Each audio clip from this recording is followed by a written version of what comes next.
அளவற்ற அருளாளனும் நிகரற்ற அன்புடையோனுமாகிய ஒரே இறைவனாகிய தனக்கென்று பிள்ளைகளை ஏற்படுத்திக் கொள்ளாத அந்த அல்லாஹ்வின் சாந்தியும் சமாதானமும் நம் அனைவர் மீதும் உண்டாவதாக என்று பிரார்த்தித்தவனாக நான் துவங்குகிறேன். சகோதரர் அவர்கள் 20 கேள்வி 25 கேள்வி என்றெல்லாம் சொன்னார்கள். அவர் எத்தனை கேள்வி கேட்டாலும் அந்த கேள்விகளுக்கெல்லாம் ஓரிரு வரிகளிலே பதில் சொல்லிவிட முடியும். அதற்காக தான் நாங்கள் அத்தனை கேள்விகளையும் அடுக்கி கொண்டு போகட்டும் என்று நாங்கள் விட்டுக் கொண்டிருந்தோம். ஏனென்றால் அந்த கேள்விகள் எல்லாம் அவருடைய அந்த சொல்லுவதற்கு தயக்கமாக இருக்கிறதுனா கொஞ்சம் நல்ல சகோதரர்கள் பாங்கோடு நாம் பேசிக் கொண்டிருக்கிறோம். அதனுடைய அறியாமையை தான் வெளிப்படுத்திக் கொண்டிருக்கிறது. நாங்கள் குர்ஆனை இறைவனுடைய திருவேதம் என்று நாங்கள் நம்புகிறோம், இறைவனுடைய வார்த்தை என்று நாங்கள் நம்புகிறோம். அதை நம்புவதற்கு நாங்கள் அதை நிரூபிப்பதற்கு கடமைப்பட்டிருக்கிறோம். இறைவனுடைய வார்த்தை என்று நாங்கள் நிரூபிப்பதற்கு நாங்கள் என்ன செய்கிறோம்? இறைவனுடைய வார்த்தை தான் என்பதை நிரூபிப்பதற்கு ஒரு சான்றை நாங்கள் எடுத்து வைத்தோம். பல்வேறு சான்றுகள் பல்வேறு முறைகள் நாம் நிரூபிக்க முடியும். அதில் ஒரு முறையை ஒரு வாதத்தை எடுத்து வைத்தார்கள். சகோதரர் எடுத்து முதல் வைத்தார் ஒரு சவால். இறைவனுடைய வேதம் திருக்குர்ஆன் ஒரு சவாலை விடுகிறது. அது 1400 வருடங்களாக அந்த சவால் இன்றும் இருந்து கொண்டிருக்கிறது. அந்த சவாலை இன்னும் முறியடிக்கப்படாமலே இருக்கிறது என்று நாங்கள் சொன்னோம். அந்த சவாலை ஊர்ஜிதப்படுத்துகிற விதமான ஒரு வார்த்தையை சொல்லிவிட்டு அதையே கேள்வியாக கேட்கிறார் சகோதரர் அவர்கள். உதாரணமாக 1ஆம் அத்தியாயத்தை பற்றி சொன்னார்கள் சகோதரர் அவர்கள். சூரத்துல் ஃபாத்திஹா அந்த சூறாவை பாருங்கள். அளவற்ற அருளாளனும் நிகரற்ற அன்புடையோனுமாகிய அல்லாவின் பெயரால் துவங்குகிறேன் என்று அல்லாஹ் சொல்லுவானா? அது 4ஆம் வசனத்திலே உன்னையே வணங்குகிறோம், உன்னிடத்திலே உதவி தேடுகிறோம் என்று இறைவன் சொல்கிறான். இவ்வாறு இறைவன் சொல்லுவானா என்று அவர்கள் கேட்டார்கள். அதனால் தான் சொல்கிறோம், இது ஒரு அற்புதமான ஒரு இலக்கிய நூல். இந்த மாதிரி ஒரு இலக்கியத்தை உங்களால் கொண்டு வர முடியாது. உங்களால் மாத்திரம் இல்ல, உங்களுக்கு அரபி மொழி இலக்கியம் தெரியாதனால நீங்க உட்கார்ந்துட்டு இருக்கிறீங்க. அரபி மொழி இலக்கியம் தெரிந்து எவருமே இதை மறுக்கவில்லை. எல்லாருமே இதை பார்த்து மறைத்தார்கள். இவ்வளவு அழகிய இலக்கியமாக இருக்கிறது என்றுதான் மறைத்தார்கள். அந்த இலக்கிய நடையிலேயே அது ஒரு தனி நடை. அந்த காலத்தில் இருந்த நடையிலேயே மாறுபட்ட ஒரு நடையாக இருந்ததால் தான் இவ்வளவு உயர்ந்த நடையாக இருக்கிறது என்று மலைத்து போய் நின்றார்கள். எந்த இலக்கியத்தை பார்த்து மாற்றார்கள் எல்லாம் மலைத்து நின்றார்களோ அதை அறியாமையின் காரணமாக தமிழிலும் ஆங்கிலத்திலும் படித்துவிட்டு ஆங்கில இலக்கியத்தையும் தமிழ் இலக்கியத்தையும் படித்துவிட்டு இவ்வாறு பேச முடியுமா என்று கேட்டுக்கொண்டிருக்கிறார்கள். உங்களுடைய கிறிஸ்துவ மக்களிலும் உங்களுக்கு ஆதரவாக இருக்கக்கூடிய யூத மக்களிலும் நிறைய இருக்கிறாங்க. இஸ்ரேல் லாபி எல்லாம் உங்களுக்கு ஆதரவாக தான் இருக்குது. அவங்க எல்லாம் அரபி பேசக்கூடிய மக்கள் தான். அவர்களை வைத்துக் கொண்டு நீங்கள் குர்ஆன் மாதிரி ஒன்று கொண்டு வர வேண்டியதுதானே? கொண்டு வர முடியவில்லை. நீங்க கொண்டு வந்ததாக சிலர் சொல்லுவார்கள். அது கொண்டு வந்தா நாங்கள் பதில் சொல்லுவோம். உங்களால் கொண்டு வர முடியாது. குர்ஆனுடைய நடை அது தனி இலக்கிய நடை. அந்த நடைக்கு நிகராக ஒரு நடையை கொண்டு வர முடியாது. அது சவால் இன்னும் இருந்து கொண்டே இருக்கிறது. அதுதான் அவங்க கேட்ட ஒரு கேள்விக்குள்ள பதில். அடுத்தது இன்னொன்னு சொன்னாங்க, யூத கிறிஸ்துவ மக்கள் எல்லாம் இவ்வாறு சொன்னார்கள் என்று நீங்கள் குர்ஆனில் ஆதாரம் காட்ட முடியுமா என்று கேட்டாங்க. அதுக்கு அவங்க பதில் சொன்னாங்க, யூதர்களை நோக்கியும் கிறிஸ்துவர்களை நோக்கியும் அந்த காலத்தில் இருந்த பல தெய்வ வணக்கக்காரர்களையும் சிலை ஆதாரணைக்காரர்களையும் பார்த்துதான் குர்ஆன் பேசுகிறது. அவர்களிடத்தில் தான் அந்த சவாலை எல்லாம் விடுகிறது. அவர்கள் தான் இந்த குற்றச்சாட்டை எல்லாம் சொன்னார்கள் நாங்கள் சொன்னோம். அதுக்கு அவங்க சொன்னாங்க, இந்திய திராவிட மக்கள் இருக்கலாம் தானேங்கிறாங்க. வரலாறு கூட தெரியாமல் இருக்கிறாங்க. அந்த காலத்தில் அந்த அரபிய தீபகற்பத்தில் இருந்தது யார் என்று உங்களுடைய பைபிள் சொல்கிறது. அங்க இருந்தது எல்லாம் இஸ்ரவேலர்களும் இஸ்ரவேலர்களும் தானே, யூதர்களும் கிறிஸ்துவர்களும் தானே இருந்தாங்க. பல தெய்வ கோட்பாடை கொண்டவர்கள் தானே அங்க இருந்தார்கள். உங்களுடைய பைபிளை கூட தெரியாம நீங்க பேசிட்டு இருக்கிறீங்களே, நீங்களே உங்களுக்கு முரண்பட்டு கொண்டிருக்கிறீங்க. ரெண்டாவது இன்னொன்னு பாருங்க, அவர்கள் எதை நம்புகிறார்களோ அதற்கு முரணான நிலையிலிருந்து அவர்கள் பேசிக் கொண்டிருக்கிறார்கள். அவர்கள் எதை நம்புகிறார்களோ அதற்கு முரணான நிலையில் இருந்து கொண்டு அவர்கள் பேசுவதே அவர்கள் பொய்மையில் இருப்பதை காட்டுகிறது. அவர்களுடைய வேதத்திலே அவர்கள் கேள்வி கேட்டாங்க. என்ன கேள்வி கேட்டாங்க? வாரிசு உரிமை சட்டத்தை பத்தி கேட்டாங்க. அதுக்கு பதில் சொல்லுவோம். அது எப்படி கரெக்ட்ங்கிறத நாங்கள் விளக்குவோம். ஆனா அதற்கு முன்னால வாரிசு உரிமை சட்டம் குர்ஆனிலே இருக்கிறது, அது தெளிவில்லாமல் இருக்கிறது அப்படிங்கிறாங்களே. உங்க பைபிள்ல வாரிசு உரிமை சட்டம் ஏதாவது இருக்குதா? அது சட்டமே இல்லாத ஒரு நூலை வைத்துக் கொண்டு வேதம் என்று நம்பக்கூடியவர்கள் வாரிசு உரிமை சட்டம் முழுமையாக இல்லைன்னு எங்களை கேள்வி கேட்கிறீங்களே. உங்களுடைய நம்பிக்கைக்கே அது மாற்றமாக இல்லையா? உங்களுடைய நிலைப்பாட்டுக்கே முரணாக இல்லையா? இது உங்களுடைய இரட்டை வேதத்தை காட்டவில்லையா? அது போலவே இன்னொன்னு சொன்னாங்க, இந்த குர்ஆன் இந்த தொழுகை நோன்பு சக்காத் இதை பத்தி எல்லாம் இருக்கான்னு கேட்டாங்க. தொழுகை பத்தி இருக்கதானே செய்யுது, என்ன இல்ல முழுமையாக இல்ல நீங்க கேட்கிறீங்க. தொழுகையை பற்றி இருக்கிறது, தொழுகையை பற்றி பல சட்டங்கள் இருக்குது, நோன்பை பற்றி பல சட்டங்கள் இருக்குது, ஹஜ்ஜை பற்றி பல சட்டங்கள் இருக்குது, ஹலால் ஹராமை பற்றி பல சட்டங்கள் இருக்கிறது, எல்லாம் இருக்கிறது. ஆனா அவங்க என்ன கேட்கிறாங்க? முழுமையாக இல்லையேங்கிறாங்க. அதான் திருப்பி கேட்கிறோம், முழுமையை பற்றி பேசுவதற்கு உங்களுக்கு அருகதை இல்லையே. ஒண்ணுமே இல்லாத ஒரு வேதத்தை வைத்துக் கொண்டு நியாய பிரமாணம் எல்லாம் போய்விட்டது, கிருபையின் பிரமாணம் தான் இருக்குது சொல்லக்கூடிய நீங்கள், அந்த கிருபையின் பிரமாணத்தில் ஒண்ணும் இல்லை என்று சொல்லக்கூடிய நீங்கள் முழுமையை பற்றி பேசுறதுக்கு அருகதையே இல்லையே. நீங்கள் எப்படி முழுமையை இல்லாத ஒன்று வேதமாக முடியாது என்று நீங்கள் அந்த வாதத்தை வைக்கலாம். அது மாத்திரம் இல்ல, நீங்க ஒரு விஷயமே தெரியாம இருக்கிறீங்க. இந்த குர்ஆன் உங்களுடைய வேதமும் இருக்கிறது. உங்களுடைய வேதத்தை 2000 வருடங்களாக இந்த உலகம் பார்த்துக் கொண்டிருக்கிறது. இந்த குர்ஆன் 1400 வருடங்களாக வேதம் இந்த உலகம் பார்த்துக் கொண்டிருக்கிறது. ஆனால் இந்த உலகம், இந்த நாகரீக உலகம், அறிவியல் உலகம் உங்களுடைய வேதத்தை பின்பற்றவே இல்லை. இந்த குர்ஆனை தான் பின்பற்றுகிறது. இன்னைக்கு சட்ட வல்லுநர்கள் எல்லாம் குர்ஆனை தான் பின்பற்றுகிறார்கள், குர்ஆனுடைய முறையை தான் பின்பற்றுகிறார்கள். எப்படி? கான்ஸ்டிடியூஷன் வச்சிருப்பாங்க, ஒரு கான்ஸ்டிடியூஷன் இருக்கும். கான்ஸ்டிடியூஷன்ல சட்ட வரைமுறைகள் எல்லாம், விதிகள் எல்லாம் விளக்கப்பட்டு இருக்கும். அதன் அடிப்படையிலே துணை சட்டங்கள், லாஸ் அண்ட் ஆக்ட்ஸ் அதெல்லாம் இயற்றப்படும். அந்த ஆக்ட்ஸுக்கு ரூல்ஸ் இருக்கும். இது எல்லாம் தனி நூல்களாக இருக்கும். கான்ஸ்டிடியூஷன் ஒன்று இருக்கும். கான்ஸ்டிடியூஷன்ல எல்லாமே இருக்காது. இப்ப இன்கம் டாக்ஸ் கட்டணும், இன்கம் டாக்ஸ் கட்டணுங்கிறோம, இன்கம் டாக்ஸ் சட்டத்தை யாராவது தப்புன்னு சொல்லுவோமா? அது கான்ஸ்டிடியூஷன்ல எங்க இருக்குது? கான்ஸ்டிடியூஷன்ல முழுமையாக இல்லையே. இப்படி யாரும் கேட்டாங்கன்னா பைபிளை படிச்சவங்க அப்படி கேட்பாங்க. ஏன்னா பைபிளுடைய சட்டம் அப்படிதான் இருக்குது. ஆனா குர்ஆனை புரிந்தவர்கள், குர்ஆன் அடிப்படையில் தான் அந்த கான்ஸ்டிடியூஷன் இருக்குது. குர்ஆன் என்பது கான்ஸ்டிடியூஷன். அது ஒட்டுமொத்தமாக ஒரு வடிவமைப்பை கொடுத்துவிடும். மேற்கொண்ட விவரங்களுக்கு அது தெளிவாக சொல்லுகிறது. என்னுடைய தூதரகத்தில் செய்திகள் அனுப்பியிருக்கிறோம், அந்த தூதரகத்தில் கேட்டு தெரிந்து கொள்ளுங்கள், தூதரகத்தில் அழகிய முன்மாதிரி இருக்கிறது, அவரை பின்பற்றுங்கள் அப்படின்னு சொல்லி குர்ஆன் சொல்லிடுது. அதனால அங்கிருந்து என்ன சொல்லுவோம், அங்க போவோம். அங்க ஆக்ட்ஸ் அண்ட் ரூல்ஸ் பைலாஸ் எல்லாம் அங்க இருக்குது. இந்த முறையை தான் இந்த உலகமே பின்பற்றி கொண்டிருக்குது. இதை புரியாம நீங்க பேசிக்கிட்டு இருக்கிறீங்க. குர்ஆனுடைய முறையை தான் உலகமே அங்கீகரித்து இருக்கிறதுங்கிறதுல இருந்து குர்ஆன் தான் உண்மையான இறைவேதம், இது ஒரு சான்று. அது மாதிரி இன்னொரு கேள்வி கேட்டாங்க. குர்ஆன்ல முகமது இடத்தில் பிரச்சனைகள் வந்தால் நீ முகமது பதிலளிப்பீர், தீர்ப்பளிப்பீராக அப்படின்னு சொல்லி குர்ஆன் சொல்லுது. அது தீர்ப்புகள் எல்லாம் இங்கே குர்ஆனில எங்கே இருக்கிறதுன்னு கேட்டாங்க. அதான் நாங்க சொல்றோம், முகமதுடைய தீர்ப்புகள் குர்ஆனில் இருக்காது. முகமதுடைய வார்த்தைகள் குர்ஆனில் இருக்காது. அது இறைவனுடைய வார்த்தைகள் மட்டும்தான் குர்ஆனில் இருக்கும். முகமதுடைய வார்த்தைகள் தனியாக தான் இருக்குமே தவிர அது குர்ஆனில் சேர்க்கப்பட்டால், இறைவனுடைய வார்த்தைகளோடு கலக்கப்பட்டால் அது இறைவேதம் அந்தஸ்தை இழந்துவிடும். அதனால இறைவேதத்தில் இறைவனுடைய வார்த்தையை தவிர வேறு யாருடைய வார்த்தையும் இருக்காது, முகமதுடைய வார்த்தையும் இருக்காது. குர்ஆனுக்கு ஆதரவான வாதங்களை அவங்க வைத்துக் கொண்டு அதற்கு எதிரான கேள்விகளை கேட்டுக்கொண்டிருக்கிறார்கள். அடுத்து இன்னும் சில விஷயங்களுக்கு அவங்க சொல்லி இருக்கிறாங்க, அதுக்கு ஒன்றுக்கா பதில பார்ப்போம். அடுத்து என்ன மேட்டர் சொல்றாங்கன்னா, இந்த ஆயத்தை படிங்க நாங்க சொல்றது காரணம்னு ஒன்ன புரிஞ்சுக்கிடுங்க. அது எவ்வளவு பெரிய தப்பு பண்ணியிருக்கிறாங்கிறதுக்காக வேண்டி ஒன்ன சொல்றேன். 23வது அத்தியாயத்துல 6வது வசனத்தை அவர் படிச்சுட்டு அவர் ஒரு வாதத்தை வைக்கிறாரு. அடிமை பெண்களை கற்பழிக்கலாம், நீங்க கற்பழிச்சுக்கிடுங்க அப்படின்னு சொன்னதாக அவர் சொல்றாரு. உண்மையிலேயே அந்த வசனத்தை அவர் படிக்கட்டும். அவர் படிக்கனா முதல்ல நாம திரும்ப அது சொல்லிட்டோம், படிங்க அப்படின்னு சொல்லிட்டோம். படிச்சுட்டு அந்த வாதத்தை வச்சான்னு வைங்களேன், இருக்கக்கூடிய எல்லாருமே இவங்க படிக்கிறதுக்கும் அந்த வாதத்துக்கும் சம்பந்தம் இல்லை என்பதை அவங்க வாயினாலேயே வந்ததை எல்லாருமே உணர்ந்து கொள்ள முடியும். அதுல எப்படி இருக்குது? அரபி வாசகத்தை நீங்க பாத்தீங்கன்னா, வல்லதீனஹும் லிஃபுரூஜிஹிம் ஹாஃபிலூன் இல்லா அலா அஸ்வாஜிஹிம் அவ்மா மலக்கத் ஐமானுஹும் என்ற அரபி வாசகம் இருக்குது. அதுல என்ன அர்த்தம்?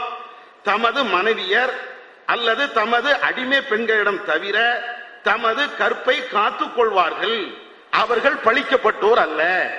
அதாவது ஒரு ஆணு தன்னுடைய மனைவி இடத்திலேயோ அடிமை இடத்திலேயோ தன்னுடைய இச்சையை தீர்த்து கொள்ளலாம், இவ்வளவுதான் இருக்குது. இத படிச்சாரா? இதுல எங்க இருக்குது கற்பழிப்புக்கு? இந்த வசனம் எங்க இருக்கு? கொஞ்சம் யோசிச்சு பாருங்க. கொஞ்சம் எப்படி எல்லாம் இதுக்கு தான் நம்ம என்ன சொல்றோம், நீங்க ஆயத்தை படிங்கன்னு சொல்றதுக்காக தான் சொல்றோம். மனைவி இடத்துல ஒருத்தன் போனானா கற்பழிப்பா? மனைவி இடத்துல போறது கற்பழிப்புன்னு எடுத்துக்கொள்ள முடியுமா? கொஞ்சம் யோசிச்சு பாருங்க. அதுக்கு அடுத்து என்ன இருக்குது? அவருடைய அடிமை பெண் இடத்திலையும் அவங்களுடைய இச்சையை தீர்த்துக் கொள்ளலாம் என்ற கருத்தில் அது இருக்குது. அடிமை பெண் இடத்தில் இச்சையை தீர்த்து கொள்ளலாமா, கூடுமா கூடாதா அப்படின்னா உங்க பைபிளையும் அது இருக்குது. அது நாங்க ரெண்டாவது எடுத்து வைப்போம், அது தனி விஷயம்.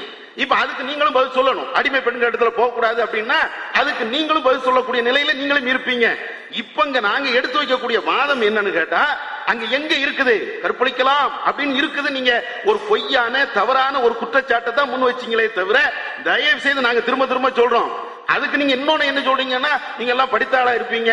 படிச்ச ஆளுங்கிறதுனாலதான் இந்த வார்த்தையை வைக்கிறோம். நாங்க குர்ஆனை படிக்காம வந்தோம்னு வைங்களேன், ஆயத்தை படிங்கன்னு கூட உங்கள்கிட்ட சொல்லியிருக்க மாட்டோம். அப்படியோ அப்படியே தலையாடிட்டு போயிருப்போம்.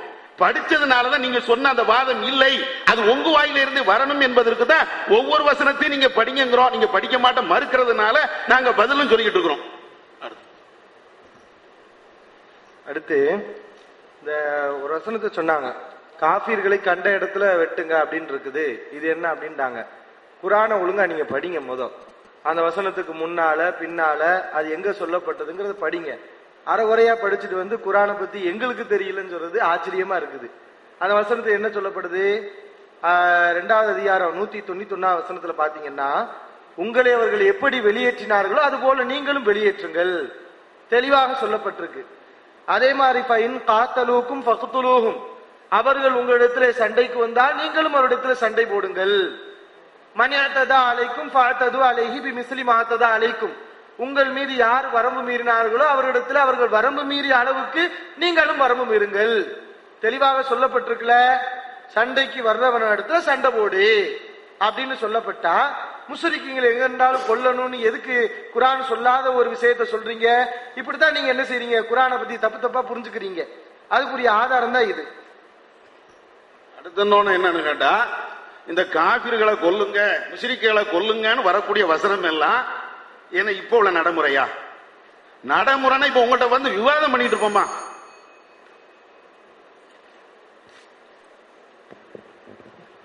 சர்வ வல்லமுள்ள பரிசுத்தம் உள்ள தேவனுடைய பரிசுத்த நாமத்திற்கு மகிமை உண்டாவதாக. ஓரிரு வார்த்தைகளில் பதில் சொல்ல எங்களால் முடியும் என்று சொன்னார்கள். நாங்கள் கேட்கிறதான் கேட்கிறோம். நாங்கள் குர்ஆனில் இருந்த கேட்ட கேள்விக்கு குர்ஆன் வசனத்தை வைத்து நீங்கள் பதில் சொல்லுங்கள் என்று கேட்கிறோம். நீங்கள் பதில் சொல்லுங்கள். வேற ஒன்று நாங்கள் கேட்கவில்லை. பைபிளை குறித்தும் கேட்கவில்லை, உலகத்தை குறித்தும் கேட்கவில்லை. குர்ஆன் இறைவேதம் இல்லை என்பதற்கு சான்றாக குர்ஆனில் இருந்து வசனத்தை எடுத்து காட்டுகிறோம். இல்ல இந்த வசனத்தின்படி குர்ஆன் இறைவேதம் என்று வசனத்துக்கு பதில் சொல்லுங்கள், குர்ஆனில் இருந்து வசனத்தை காட்டுங்கள். அடுத்து, குர்ஆனில் என்ன இருக்கிறது என்று நாங்கள் கேட்கவே இல்லை. குர்ஆனில் என்ன இருக்கிறது என்பது எங்களுக்கு தெரியும். அதனால்தான் நாங்கள் வந்திருக்கிறோம். குர்ஆனில் என்ன இருக்கிறது நாங்கள் கேட்காதபடி குர்ஆனில் அப்படி இருக்கு இப்படி இருக்கு நீங்கள் சொல்ல தேவையில்லை. கேட்கிற கேள்விக்கு இது இருக்கிறது இருக்குன்னு சொல்லுங்கள், நாங்கள் ஏற்றுக்கொள்கிறோம். இன்னும் அவர் சொன்னார், யூதன் கிறிஸ்தவனுக்கு சாதகம் என்று. வரலாறு அறிந்திருக்க மாட்டார். இன்று வரைக்கும் கிறிஸ்தவர்கள் அவரை எதிரியாக நினைத்துக் கொண்டிருக்கிற வரலாறை படித்து பாருங்கள். கிறிஸ்துவை கடவுளாக தொழுது கொள்கிறவனை யூதன் இன்றைக்கு ஏற்றுக் கொள்கிறதில்லை, அவனை விரோதியாக பார்க்கிறான். இன்று முதல் சொல்ல மாட்டீர்கள் யூதன் கிறிஸ்தவனுக்கு சாதகம் என்று. சரி, திராவிடன் என்று சொல்ல அவருக்கு தெரியாது. அதாவது திராவிடர்கள் என்று சொல்லும் போது ஒரு குறிப்பிட்ட இனத்தை சொல்லுகிறது. இந்தியாவில் சொல்லியிருக்கார். அதுக்கு சொன்னார், மாறி சொன்னார், அவர் அரபு நாடு சொன்னார் என்று.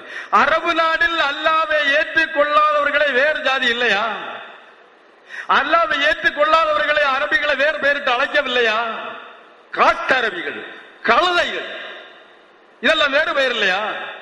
அப்ப தன்னுடைய சொந்த இனத்தையும் சொல்கிறார். வசனம் தேவை என்றால் அவர் எடுத்துக்காட்டான உதாரணம் சொல்கிறேன். ஆனா அரபு மக்களுக்கு சொன்னது அரபு மக்கள் வேற மக்கள் இல்லை என்று. சரி, யூதனையும் கிறிஸ்தவனை விட்டு விடுவோம்.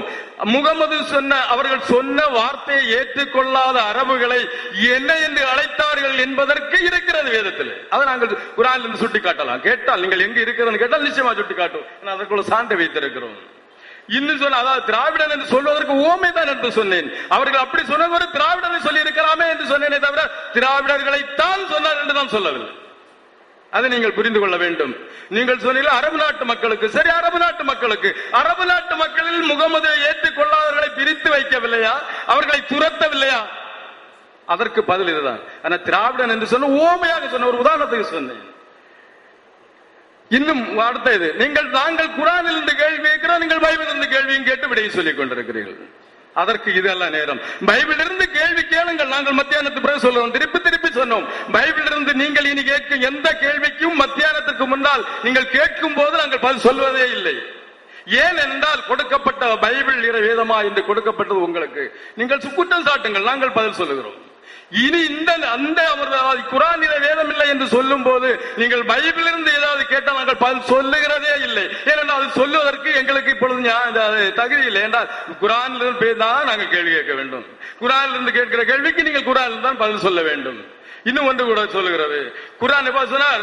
குர்ஆன் கடைசியாக சகர் சொன்னார், அந்த குர்ஆனில் இணை வைக்கிறவர்களும் முஸ்லிம்களும் இணை வைக்கிறவர்களும் என்று இப்பொழுதுள்ள மக்களுக்கா சொல்லப்பட்டது என்று கேட்டார். நீங்களே சொல்லுகிறீர்கள் குர்ஆன் முக்காலத்துக்கும் உரியது என்று. அப்படி என்றால் இக்காலத்துக்கு உரியது தானே. ஆனால் பைபிளை சொல்லுங்கள், முக்காலத்துக்கும் உரியதல்ல, சான்று காட்டுவோம். ஆனால் பைபிளை குறித்து நீங்கள் கேட்கிற கேள்விக்கு நாங்கள் பதில் சொல்லுகிறதே இல்லை. நீங்கள் கிரால் என்று நாங்கள் கேள்வி வைப்போம், நீங்கள் பதில் சொல்லுங்க. இல்லாவிட்டால் நீங்கள் எதையாவது உளாரி கொண்டு வாங்க, எங்களுக்கு பதில் இல்லை. ஆனால் இதை இப்பொழுது கடைசியாக சொல்லுகிறேன். குர்ஆன் இப்பெல்லாம் சொல்லப்பட்டது அன்றுள்ள மக்களுக்கு சொல்லப்பட்டது. ஆனா நீங்களே சொல்லுகிறீர்கள் குர்ஆன் முக்காலத்துக்கு உரியது என்று. அப்ப முக்காலத்துக்கு உரியது என்றால் இணை வைக்கிறவர்கள் என்று சொன்னால் உங்கள் அர்த்தத்தின் மட்டும் குர்ஆன் எழுதப்பட்டிருக்கிறது. அல்லாஹ்வுக்கு சமமாக வணங்குகிறவர், அவ்வளவுதான் அதுக்கு அர்த்தம். அப்படி என்றால் அவர்களை நீங்கள் கொல்லுங்கள். முஸ்லிம்கள் அவரை அதாவது அல்லாஹ்வை நிராகரித்து விட்டவர்கள், அவரை ஏற்றுக்கொள்ளாதவர்கள், அதான் அர்த்தம். அது ஒரு பொருளுக்கு அர்த்தம் அதான். அவர்களை தான் நாங்கள் சொல்லுகிறேன் தவிர யுத்தத்தில் சந்தித்தவர்களோ மற்றவர்களை பற்றி சொல்லவில்லை. அப்ப முஸ்லிம்கள் என்று சொன்னால் யுத்தத்தில் சந்திக்கிறவர்களா? காபிர்கள் என்றால் யுத்தத்தில் சந்திக்க, அப்படி குர்ஆன்ல அர்த்தம் உண்டா? இல்லை. கேட்ட கேள்விக்கு சரியான பதிலை சொல்லுங்கள். இல்லை என்றால் நீங்கள் எதையாவது சொல்லிக் கொண்டு போகிற பார்க்கிறவர்கள் சரியோ தப்போ என்று கணித்துக் கொள்வார்கள். இனி அடுத்தது இன்சாவர் பேசு. அருமையான சகோதரர்களே, ஓரிரு சொல்லில் பதில் சொல்லிவிடுவோம் என்று அருமையான சகோதரர்கள் சொன்னார்கள். ஏற்றுக்கொள்கிறோம். ஆனால் கேட்ட ஒரு கேள்விக்கு ஆகலும் பதில் வந்ததா என்று பார்த்து கொண்டிருக்கிற ஜனங்கள், அருமையான சகோதரர்கள் புரிந்து கொள்வார்கள். உங்களுக்கு முன்பாக உங்களுடைய அடிப்படை உபதேசங்களை குறித்தும் இவ்வளவு நேரம் கேள்விகளை எடுத்து வைத்தோம். ஒரு கேள்விக்கு கூட இருக்குது சொல்லுவோம் என்னைக்கு இந்த 4 மணி நேரம் முடிஞ்ச பிற்பாடா? அப்படி இந்த 4 மணி நேரத்தை வேஸ்ட் பண்ணிடலாம்னு நினைக்கிறீங்களா? அது உங்களுடைய அறியாமையை காட்டுகிறது. ஏன் ஒவ்வொரு பொருளுக்கும் குர்ஆன் தெளிவுபடுத்தப்பட்ட விளக்கமான எல்லாத்தையும் சொல்லி இருக்குன்னு சொல்றீங்களே. சொல்லுவோம் இதுதான் பதிலா?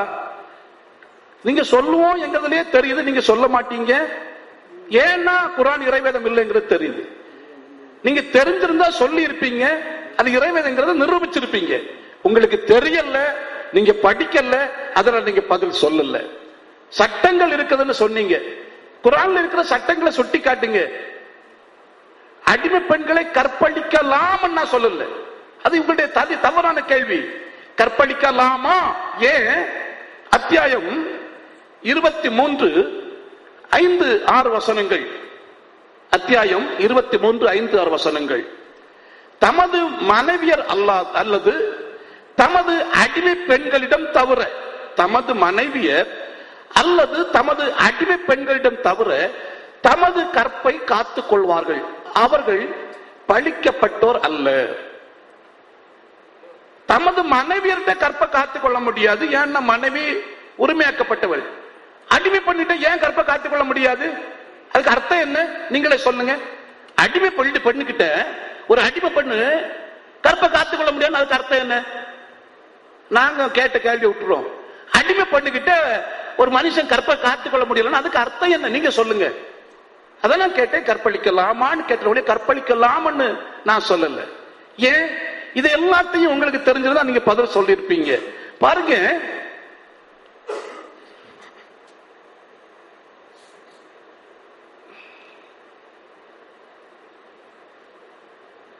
அத்தியாயம் 6:68.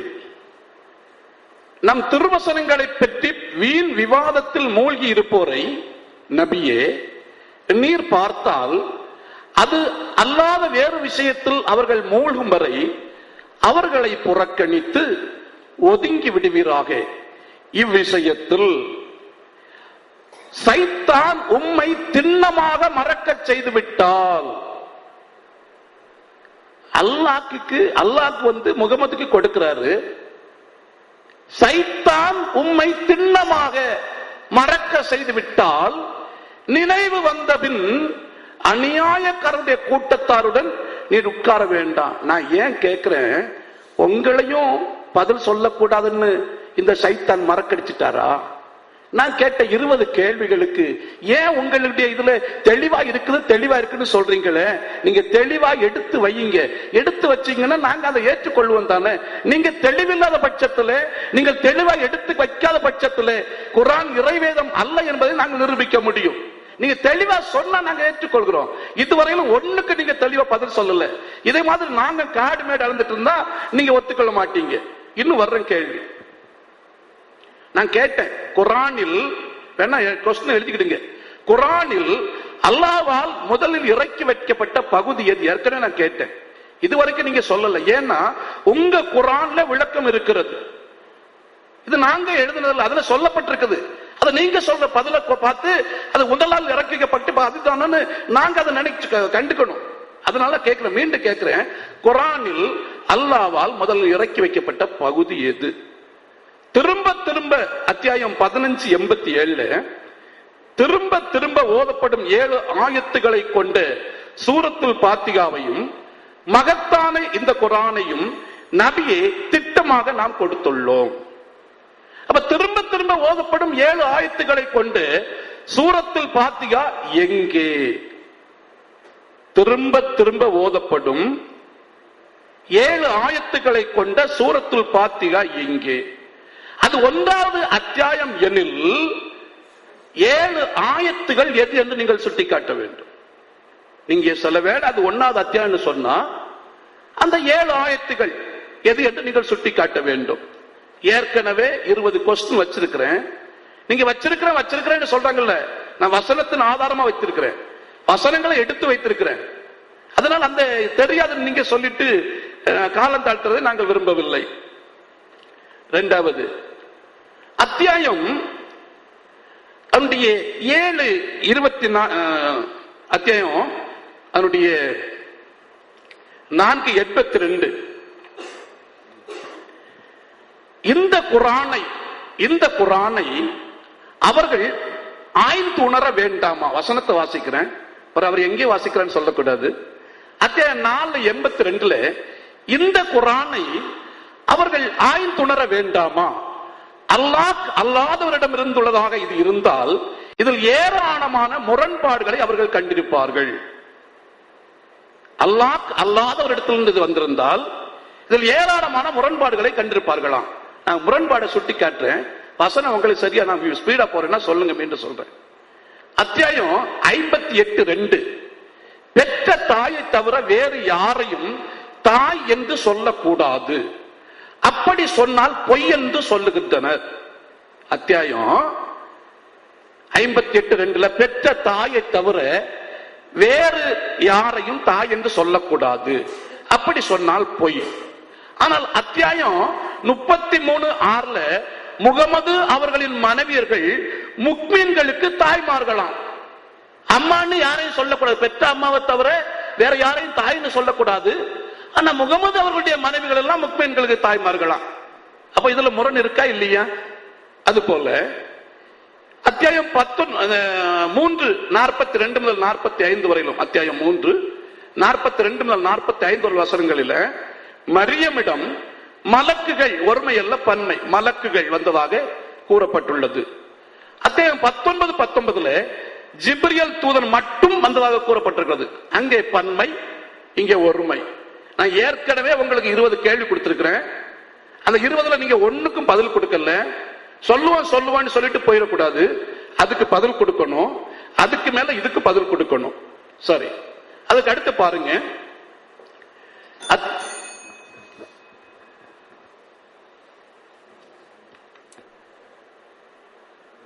இந்த அணியுடைய பேச்சுடன் முதல் அமர்வின் இடைவேளை விடப்படுகிறது. இடைவேளை சரியாக 30 நிமிடங்கள் அனுமதிக்கப்படுகிறது. 11:57 சபையில் வந்து அமர வேண்டும். 12 மணிக்கு அடுத்த இடைவேளைக்கு பின் உள்ள அமர்வு தொடரும்.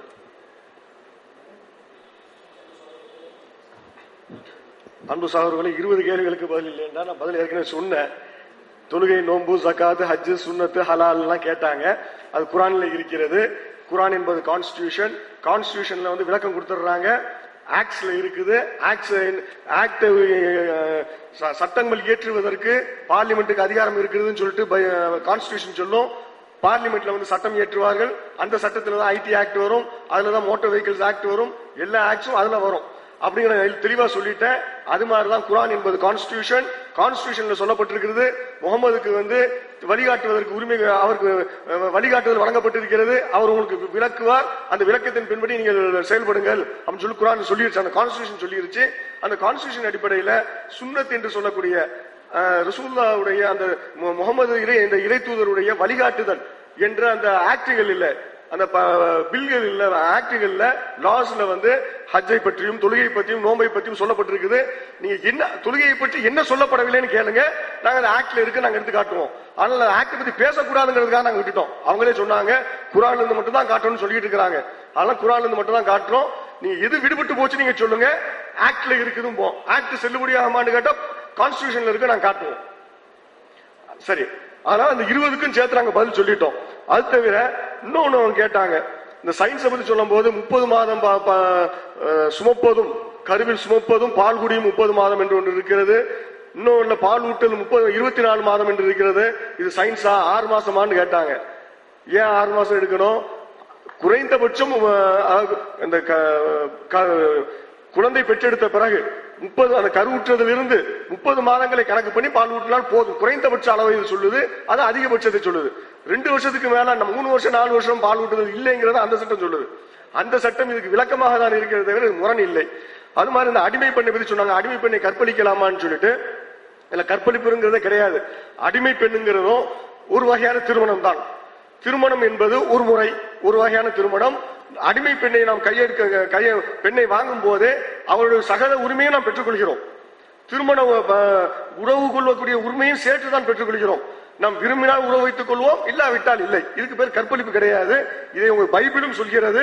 நீங்கள் உங்களுடைய பைபிளில் நீங்க இரட்டடிப்பு செய்திருக்கிறீர்கள். இதை நீங்கள் பைபிள் தலைப்பில் நீங்க பேசுங்க, நாங்கள் அதை நிரூபிப்போம். என்ன பேச வேணாம், நீங்க பைபிளை பத்தி சொல்றீங்க, எங்களை தீவிரவாதவாதிகள் சித்தரிக்கிறீங்க, சொல்றது முன்னுரை அப்படிங்கிறீங்க.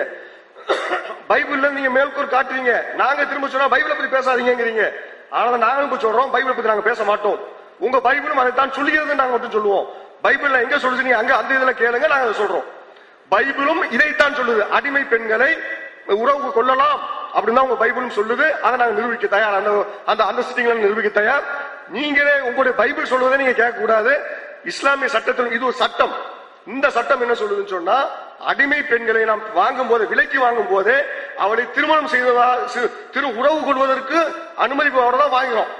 ஆனா உறவு கொள்வது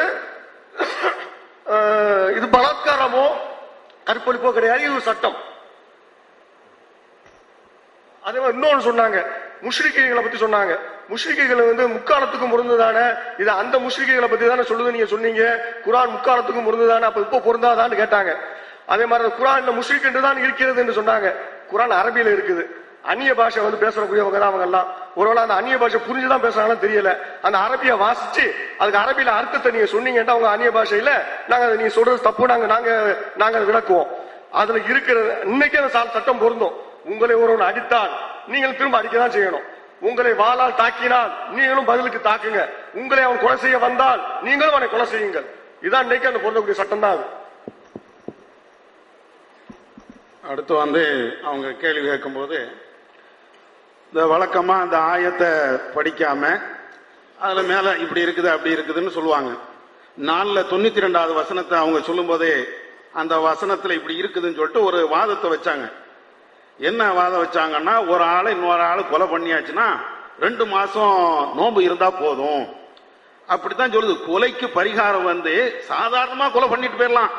அதுக்கு வந்து பரிகாரம் என்ன, 2 மாசம் அப்படி, அதாவது 2 மாசம் நோன்பு இருந்தாலேயே அது முடிஞ்சு போயிரும். இது என்னங்க அநியாயமான சட்டம் அப்படின்னு கேட்கிறாங்க. தயவு செய்து அந்த வசனத்தை நீங்க படிங்க. உங்களுக்கு படிக்க மனசு வரல அப்படின்னு சொன்னா ஏன் படிக்க மாட்டேங்கிறீங்க தெரியுமா? உங்கள் அதுல உண்மை இருக்குது உங்களுக்கு விளங்குது. உங்களுடைய ஆட்களை ஏமாற்ற வேண்டும் என்பதற்காக வேண்டிதான் இந்த வசனத்தை நீங்க படிக்காம இருக்கிறீங்க. அந்த வசனத்துல அப்படி இருக்குதா? அந்த வசனத்துல என்ன இருக்கு நான் படிக்கிறேன் பாருங்க. நம்பிக்கை கொண்டோ இன்னொரு நம்பிக்கை கொண்டவரை தவறுதலாகவே தவிர கொலை செய்தல் தகாது. ஒரு மூமின் இன்னொரு மூமினை கொலை செய்யவே கூடாது. தவறுதலா செஞ்சுட்டான்னா அது ஒண்ணு இல்ல, தவறுதல். யாரையும் கொலை பண்ண கூடாது. இன்னும் சொல்ல போனால் இந்த தத்துவத்தை அவங்க முன்னுரையிலையும் சொன்னாங்க. பல்லுக்கு பல், கண்ணுக்கு கண் அப்படிலாம் இருக்குதுன்னு சொல்றாங்களா இல்லையா? ஒருத்தன் கொலை பண்ணா அதுக்கு பரிகாரமே திரும்ப கொலை பண்ணணும் இஸ்லாம் சொல்லுது. இவங்க சொன்ன மாதிரி ஒருத்தன் கொலை பண்ணிட்டா அப்படின்னு சொன்னாச்சுன்னா 2 மாசம் நோன்பு இரு, நீ யாரனாலும் வெட்டிக்கலாம் அப்படின்னு இஸ்லாம் சொல்லல. ஒரு மூமின் இன்னொரு மூமினை கொலை பண்ணிட்டான் அப்படின்னா அவனுக்கும் அதுதான் சட்டம். அதே நேரத்தில் தவறுதலாக நடந்துடுச்சுன்னா அதுக்கு வேற சட்டம். வேணும்னு கொலை பண்ணா அதுக்கு தனி சட்டம், தவறுதலாக கொலை பண்ணா ரெண்டுக்கும் ஒரே மாதிரி சட்டமா வரும். இது மனித அறிவுக்கு பொருத்தமே இல்லாத. நீ வாரிய அல்லது நான் போறேன் ஏதோ லேசா தட்டினி எனக்கு விழுந்து செத்து போயிட்டேன் அப்படின்னா உங்களுக்கு கொலை குற்றவாளி தூக்கிலையா ஏத்தணும்? அப்படி தூக்கில ஏத்தனா உலகத்துல யாராவது வாழ முடியுமா? எங்க தெரியாதனமா அடிச்சங்க உழுந்து போயிட்டா அப்படிங்கிறது. இது வேற, திட்டமிட்டு கொலை செய்வது என்பது வேற. ரெண்டும் இஸ்லாம் பிரித்து பார்க்கிறது. இங்க தவறுதலாக நடந்த கொலைக்கு அது ஒரு சட்டம். அது மட்டும் சொல்லல, அதுக்கு முன்னால என்னமெல்லாம் சொல்லுதுன்னு நீங்க பாருங்களேன். நம்பிக்கை கொண்டோரை யாரும் தவறுதலாக கொன்று விட்டால், அதாவது வேணும்னு கொள்றது இல்ல, ஏதோ தெரியாதனமா இப்படி கொலை நடந்து விடும் என்றால் அந்த நம்பிக்கை கொண்ட அடிமையை விடுதலை செய்ய வேண்டும். அவனது, அதாவது கொல்லப்பட்டவனது குடும்பத்தார் தர்மமாக விட்டு கொடுத்தாலே தவிர அவர்களுக்கு இழப்பீடு ஒப்படைக்கப்பட வேண்டும். அதாவது 2 மாசம் மட்டும் சொல்லல. என்ன விளங்குதுன்னா, ஒரு ஆளை இன்னொரு ஆளை கொலை பண்ணி தவறுதலாக கொலை பண்ணிட்டாரு. கொலை பண்ணிட்டாச்சுன்னா நஷ்ட ஈடு கொடுக்கணும். யாருக்கு? கொலை செய்யப்பட்ட அந்த குடும்பத்தாருக்கு. நஷ்ட ஈடு எப்படி கொடுக்கணும்?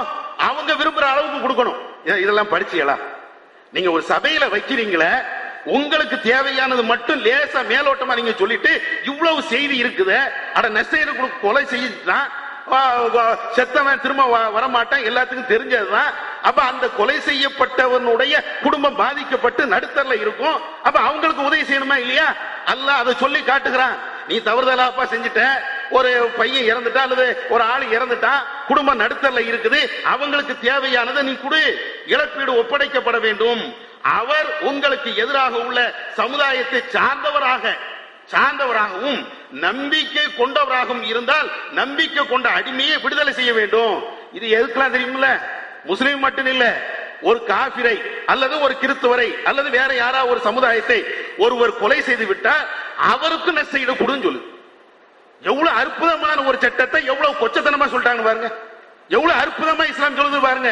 நீ யார வெட்டினாலும், யார் உன்னால பாதிக்கப்பட்டாலும் அவங்களுக்கு நீ நஷ்ட ஈடு கொடு சொல்லக்கூடிய இத போய் நீங்க கொன்னாலும் பிரச்சனை இல்ல, அது 2 மாசம் நீங்க நோம்பு இருந்தா போதும் அப்படின்னா இது எவ்வளவு பெரிய பாரதூரமான ஒரு செய்தியை அவங்க இங்க பதிவு பண்றாங்க. நீங்க பாருங்க. இதுக்கு தான் நாங்க திரும்ப திரும்ப சொல்றோம், ஆயத்தை படிங்க, வசனத்தை முழுமையா படிங்க, படிச்சு நீங்க அர்த்தம் சொல்லுங்க. 492 நீங்க சொன்னீங்களா இல்லையா? அது எவ்வளவு பெரிய வசனம், அதுல இது மட்டும்தான் இருக்குதா? மேல இருந்து நீங்க சொல்லுங்கன்னு சொன்னது அதுதான். அதே மாதிரி அடிமையை விடுதலை செய்யணும். அவர் உங்களுடன் உடன்படிக்கை செய்த சமுதாயத்தை சார்ந்தவராக இருந்தால் அவரது குடும்பத்திற்கு இழப்பீடு வழங்கி நம்பிக்கை கொண்ட அடிமையும் விடுதலை செய்ய வேண்டும். இது எதுவும் கிடைக்காதோர் தொடர்ந்து 2 மாதங்கள் நோன்பு நோக்க வேண்டும். அதாவதுங்க, அடிமையை விடுதலை செய்யணும். இன்னும் அடிமை விடுதலை செய்யணும். இன்னைக்கு உள்ள காலத்துல அதாவது நம்மளுக்கு புரியாம இருக்கலாம். அவங்களுடைய காலத்துல ஒரு அடிமை விடுதலை செய்யறதுங்கிறது பயங்கரமான ஒரு நன்மைக்குரிய ஒரு விஷயம். அதை செய்யணும். அல்லது நஷ்ட ஈடு கொடுக்கணும், இழப்பீடுகள்லாம் தரணும். எதுவுமே இல்ல. ஒருத்தன் தவறுதலா இன்னொருத்தனை கொலை பண்ணிட்டான், அவனே ஆண்டியா இருக்கிறான், ஓட்டாண்டியா இருக்கிறான், ஒண்ணுமே இல்ல. அப்ப என்ன செய்யறது? இவ்வளவும் சொல்லிட்டு அப்ப வேணா நீ 2 மாசம் நீ நோன்பு வச்சுக்க. தவறுதலா கொலை செய்யறது அதை விளங்கிடுங்க. வேணும்னு கொலை செஞ்சா அவன மரண தண்டனை தான், அது வேற வசனங்கள் உணர்த்துது. தவறுதலா கொலை செஞ்சுட்டாச்சுன்னா இவ்வளவு நீ செய்யி. உனக்கு வசதி இல்லாத பட்சத்தில், இதை எதையும் செய்யாத பட்சத்துல நீ குற்றவாளியா இருப்பியா இல்லையா? அதுக்காக வேண்டி 2 மாதங்கள் நோன்பு வையுங்குது. இத இவ்வளவு சொன்ன இந்த சட்டத்தை ஒரு வரியில எதுக்கு சொல்ல வரோம்னா, நீங்கள் இஸ்லாத்தை கொச்சப்படுத்த வேண்டும் என்பதற்கு தான் வாதத்தை வைக்கிறீர்களே தவிர உண்மையை நிலைநாட்ட வேண்டும் என்பதற்காக வேண்டி, உண்மையை அறிய வேண்டும் என்பதற்காக வேண்டி உங்களுடைய வாதம் ஒரு கடுகளவு கூட கிடையாது. அதே மாதிரி நாங்க இன்னொன்னு சொல்றோம், நாங்க சயின்ஸ பேசுறதுக்கு இங்க நாங்க வரல. என்ன பெரிய சயின்ஸ பேசுறீங்க அப்படின்னு அவரு கேட்கிறாரு. இறை வேதம் என்பதற்கு ஒரு மனிதன் எழுத படிக்காத அந்த ஒரு மனிதர், அறிவியல் உலகம் இல்லாத அந்த காலகட்டத்தில், எந்த அறிவும் இல்லாத ஒரு நேரத்தில் இந்த கருத்தை அவர் சொல்ல முடியுமா? அதுக்கு நீங்க பதில் சொன்னீங்களா? இதுவரையும் நீங்க எதனாலும் சொல்லுங்க. இஸ்ரா குர்ஆன்ல வந்து என்ன சைஸ் சொல்லுதுன்னு நீங்க கேக்குறீங்க, அதுக்கு நாங்க பதில் சொல்லுவோம்.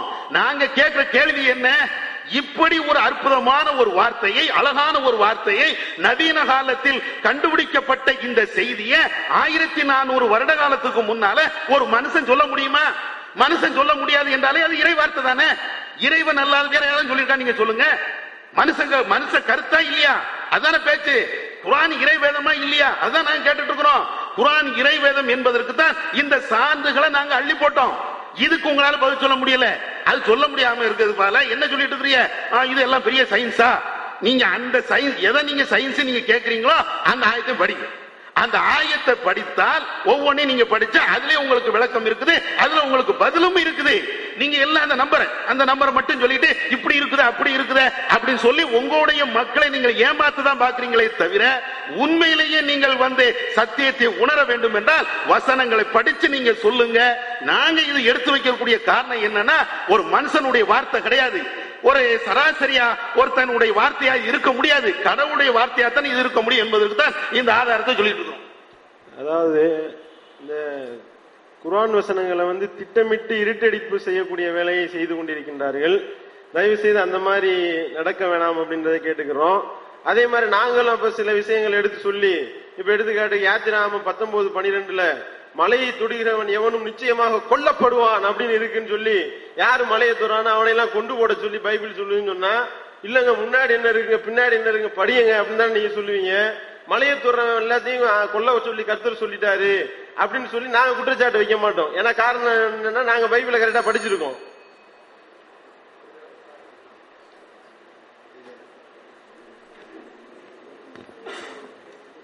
பன்னிரண்டு மணிக்கு அடுத்த விவாதம்.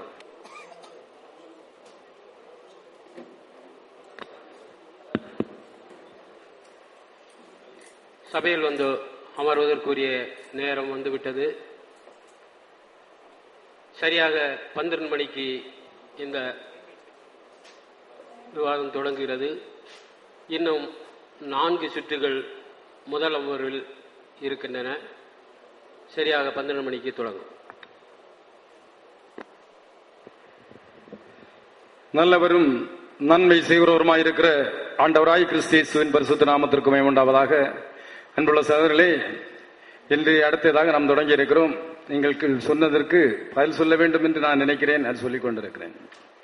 திட்டமாக தெளிவாக்கி வைக்கும் வசனங்கள் குர்ஆனில் இறக்கப்பட்டிருக்கிறது என்று சொன்னதினால்தான் குர்ஆனில் எங்கே இருக்கிறது என்ற கேள்வியை நாங்கள் கேட்டோம். நீங்கள் குர்ஆனில் இருக்கிறது என்று சொல்லீர்கள், இருந்தால் நீங்கள் காட்டுங்கள் என்று தான் சொன்னோமே தவிர, ஏனென்றால் நீங்கள் சொல்லுற விளக்கம் வேற எங்கே இருக்கிற போல சொல்லுவது. குர்ஆனில் இருக்கிறது என்று குர்ஆன் சொல்லுகிறபடியினால் திட்டமாக தெளிவாக அந்த வசனம் எங்கே இருக்கிறது என்று கேட்கிறார். அதுக்கு நீங்கள் விளக்கம் சொல்லுங்கள், அதுக்கு வசனத்தை எடுத்து காட்டுங்கள். எனவே குர்ஆனில் அந்த வசனம் திட்டமாக தெளிவாக இல்லாதபடியினால் நாங்கள் சொல்லுகிறோம் குர்ஆன் இறைவேதம் அல்ல, இல்லை என்று மிக உறுதியாக சொல்லுகிறோம். இல்லை, பால் கொடுக்கிறதை பற்றி சொன்னீர்கள். பால் கொடுக்கிறது 24 மாசம் என்றும், குழந்தை தாயின் வயிற்றில் இருப்பது 24 தாயில் வயிற்றில் இருப்பதும் பால் கொடுப்பது 30 மாசம் என்றும் நீங்கள் அதற்கு விளக்கம் கொடுத்தீர்கள். அதிகபட்சம் என்றும் குறைந்தபட்சம் என்றும் குர்ஆனில் அப்படி ஒரு வார்த்தையே இல்லை. இங்க அதிகபட்சம் என்று சொல்லி இருந்தால் நாங்கள் அந்த கேள்வியை கேட்டிருக்க மாட்டோம். அதிகபட்சம் 24 மாசமும் குறைந்தபட்சம் 30 மாசம் என்று தாய்மொழியில் சொல்லவே இல்லை. அப்படி அந்த வார்த்தை அங்கே பயன்படுத்தவே இல்லை. அதனால நாங்கள் ஏற்றுக்கொள்ள முடியாது. எனவே அது இறை வேதம் இல்லை என்பது அந்த வார்த்தை நமக்கு உறுதிப்படுத்துகிறது. இனி அடிமை பெண்களை விலைக்கு வாங்கி என்று சொன்னீர்கள். விலைக்கு வாங்கி என்று நீங்கள் சொல்லி இருந்தால் சரி, ஆனால் விலைக்கு வாங்குவதாக இங்கு இல்லை. அடிமை பெண்களை தவிர என்று எழுதப்பட்டிருக்கிறது. அடிமை பெண்களை தவிர என்று சொன்னால் விலைக்கு வாங்குவதா? அப்படி ஒரு அர்த்தம் உண்டா தமிழில்? புதிய தமிழ் அகராதியை உண்டாக பார்க்கிறீர்களா? இல்லை, தமிழின்படி பேசுங்கள். நாங்கள் இங்கு பேச வந்தது தமிழ் குர்ஆனும் தமிழ் பைபிளும். இதுதான் தெரியும், அதுதான் பேச வந்தோம். இவைகளில் இருப்பது தவறா சரியா என்றதை நாம் இப்ப பாதித்துக் கொண்டிருக்கிறோம். எனவே அது அரபி மொழியில் அங்கே இருக்கிறது, இங்க இருக்கிறது சொல்லவில்லை. அதாவது காபிர்கள் முஸ்லிம்கள் அது தமிழில் எழுதப்பட்டிருக்கிறது, அது அரபி மொழியில வேலை அர்த்தம் இல்லை என்று சொன்னார்கள். அரபி மொழியில் இருக்கிறதுக்கு சொல்ல கேட்கவில்லை, தமிழில் இருக்கிறதுக்கு நாங்கள் அர்த்தம் சொல்லுகிறோம். அப்படி என்றால் நீங்கள் சொல்லுங்கள், தமிழில் இருக்கிற குர்ஆன் சரியில்லை என்று சொல்லுங்கள், நாங்கள் விட்டு விடுகிறோம். அதான் எங்களுடைய பதில். ஆனா தமிழ்ல ஒரு அர்த்தம் இல்ல, ஆங்கிலத்தில் ஒரு அர்த்தம், அதை நான் கேட்கவில்லை. நாங்கள் பேசுகிற தமிழ் மொழியில் இருக்கும் குர்ஆனும் தமிழ் மொழியில் இருக்கும் பைபிளும். வேற்று மொழியை சுட்டி காட்டுவதற்கு எங்களுக்கு அந்த அறிவும் இல்லை. தமிழ் மொழியை தான் பேசப்பட்டு வந்தோம். எனவே தமிழ் மொழியில் இருக்கிற முஸ்லிம்களுக்கும் காபிர்களுக்கும் என்று அரபி மொழியில வேற ஒரு அர்த்தம் சொன்னால் எங்கு இடப்படாது ஏற்றுக்கொள்ளப்பட முடியாது.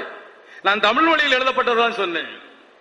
இந்த விஞ்ஞானத்தை சொல்ல நீங்கள் சொன்னீர்கள். விஞ்ஞானத்தை ஏன் சொன்னது என்று அவர் அந்த வார்த்தையை வாசித்து காட்டினார் என்றால், விஞ்ஞானம் என்று அல்லாவுக்கு தெரிந்திருந்தால் இவை எல்லாம் உங்களுக்கு பதில் சொல்ல வேண்டும் என்றல்ல. விஞ்ஞானம் என்று அல்லாவுக்கு தெரிந்திருந்தால் அவர் சொன்ன பதில் என்ன? இதெல்லாம் அல்லாவுக்கு தெரியாமலா போச்சு?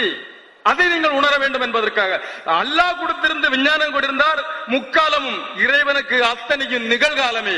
மனுஷனுக்கு இறந்த காலம் உண்டு, நிகழ்காலம் உண்டு, வருங்காலம் உண்டு. இறைவனுக்கு எக்காலமும் நிகழ்காலமே. அவனுக்கு மறந்து போவதில்லை. அவன் நீங்கள் விஞ்ஞானத்தை சொன்ன போது உங்களுக்கு பதில் சொல்ல வேண்டும் என்பதற்காக அல்ல. விஞ்ஞானத்தை இப்படி அல்லாஹ் சொன்னானால் இப்பொழுது நாங்கள் காட்டுகிற வசனங்கள் அல்லாஹ்வுக்கு மறந்து போச்சா? அதான் கேட்கிறோம். அப்படின்னா குர்ஆனில் சொல்லப்பட்டிருக்கிற தவறு குர்ஆன் இறைவேதம் அல்ல. இன்னும் சொல்லப்பட்டிருக்கு நம்பிக்கை. அதாவது கொலை செய்து விட்டால் அது ஒரு வார்த்தை படித்து காட்டினீர்கள். உண்மை. நம்பிக்கை கொண்ட அடிமை இருக்கு, அதாவது விட்டுவிட வேண்டும். நம்பிக்கை கொண்ட அடிமை என்றால் என்ன? அல்லாஹ்வை விசுவாசிக்கிற நம்பிக்கை கொண்ட அடிமையை விட்டுவிடுங்கள். அல்லாஹ்வுக்கு எதிராக நிற்கிற, அதுவும் முகமது நபி அவர்கள் பேசுகிற அந்த வார்த்தைக்கு எதிராக நிற்கிற விட்டு விடுங்கள் என்று சொல்லவில்லை. நம்பிக்கை கொண்ட, அல்லாஹ்வின் மீது நம்பிக்கை கொண்ட அடிமையை கொலை செய்தால் விட்டு விடுங்கள் எழுதப்பட்டிருக்கிறது. அது மனிதனுக்கு பொருந்தாது. ஒரு சில சமய சார்பாக சொல்லப்பட்டதுதான் பொருந்தும். இக்காலத்துக்கு அது பொருந்தாது. இதான் அதோடைய இது. இன்னும் வந்து சொல்ல, இது போன்ற இன்னொரு நூலை கொண்டு வர முடியுமா அப்படின்னு அவர் கேள்வி கேட்டீர்கள்.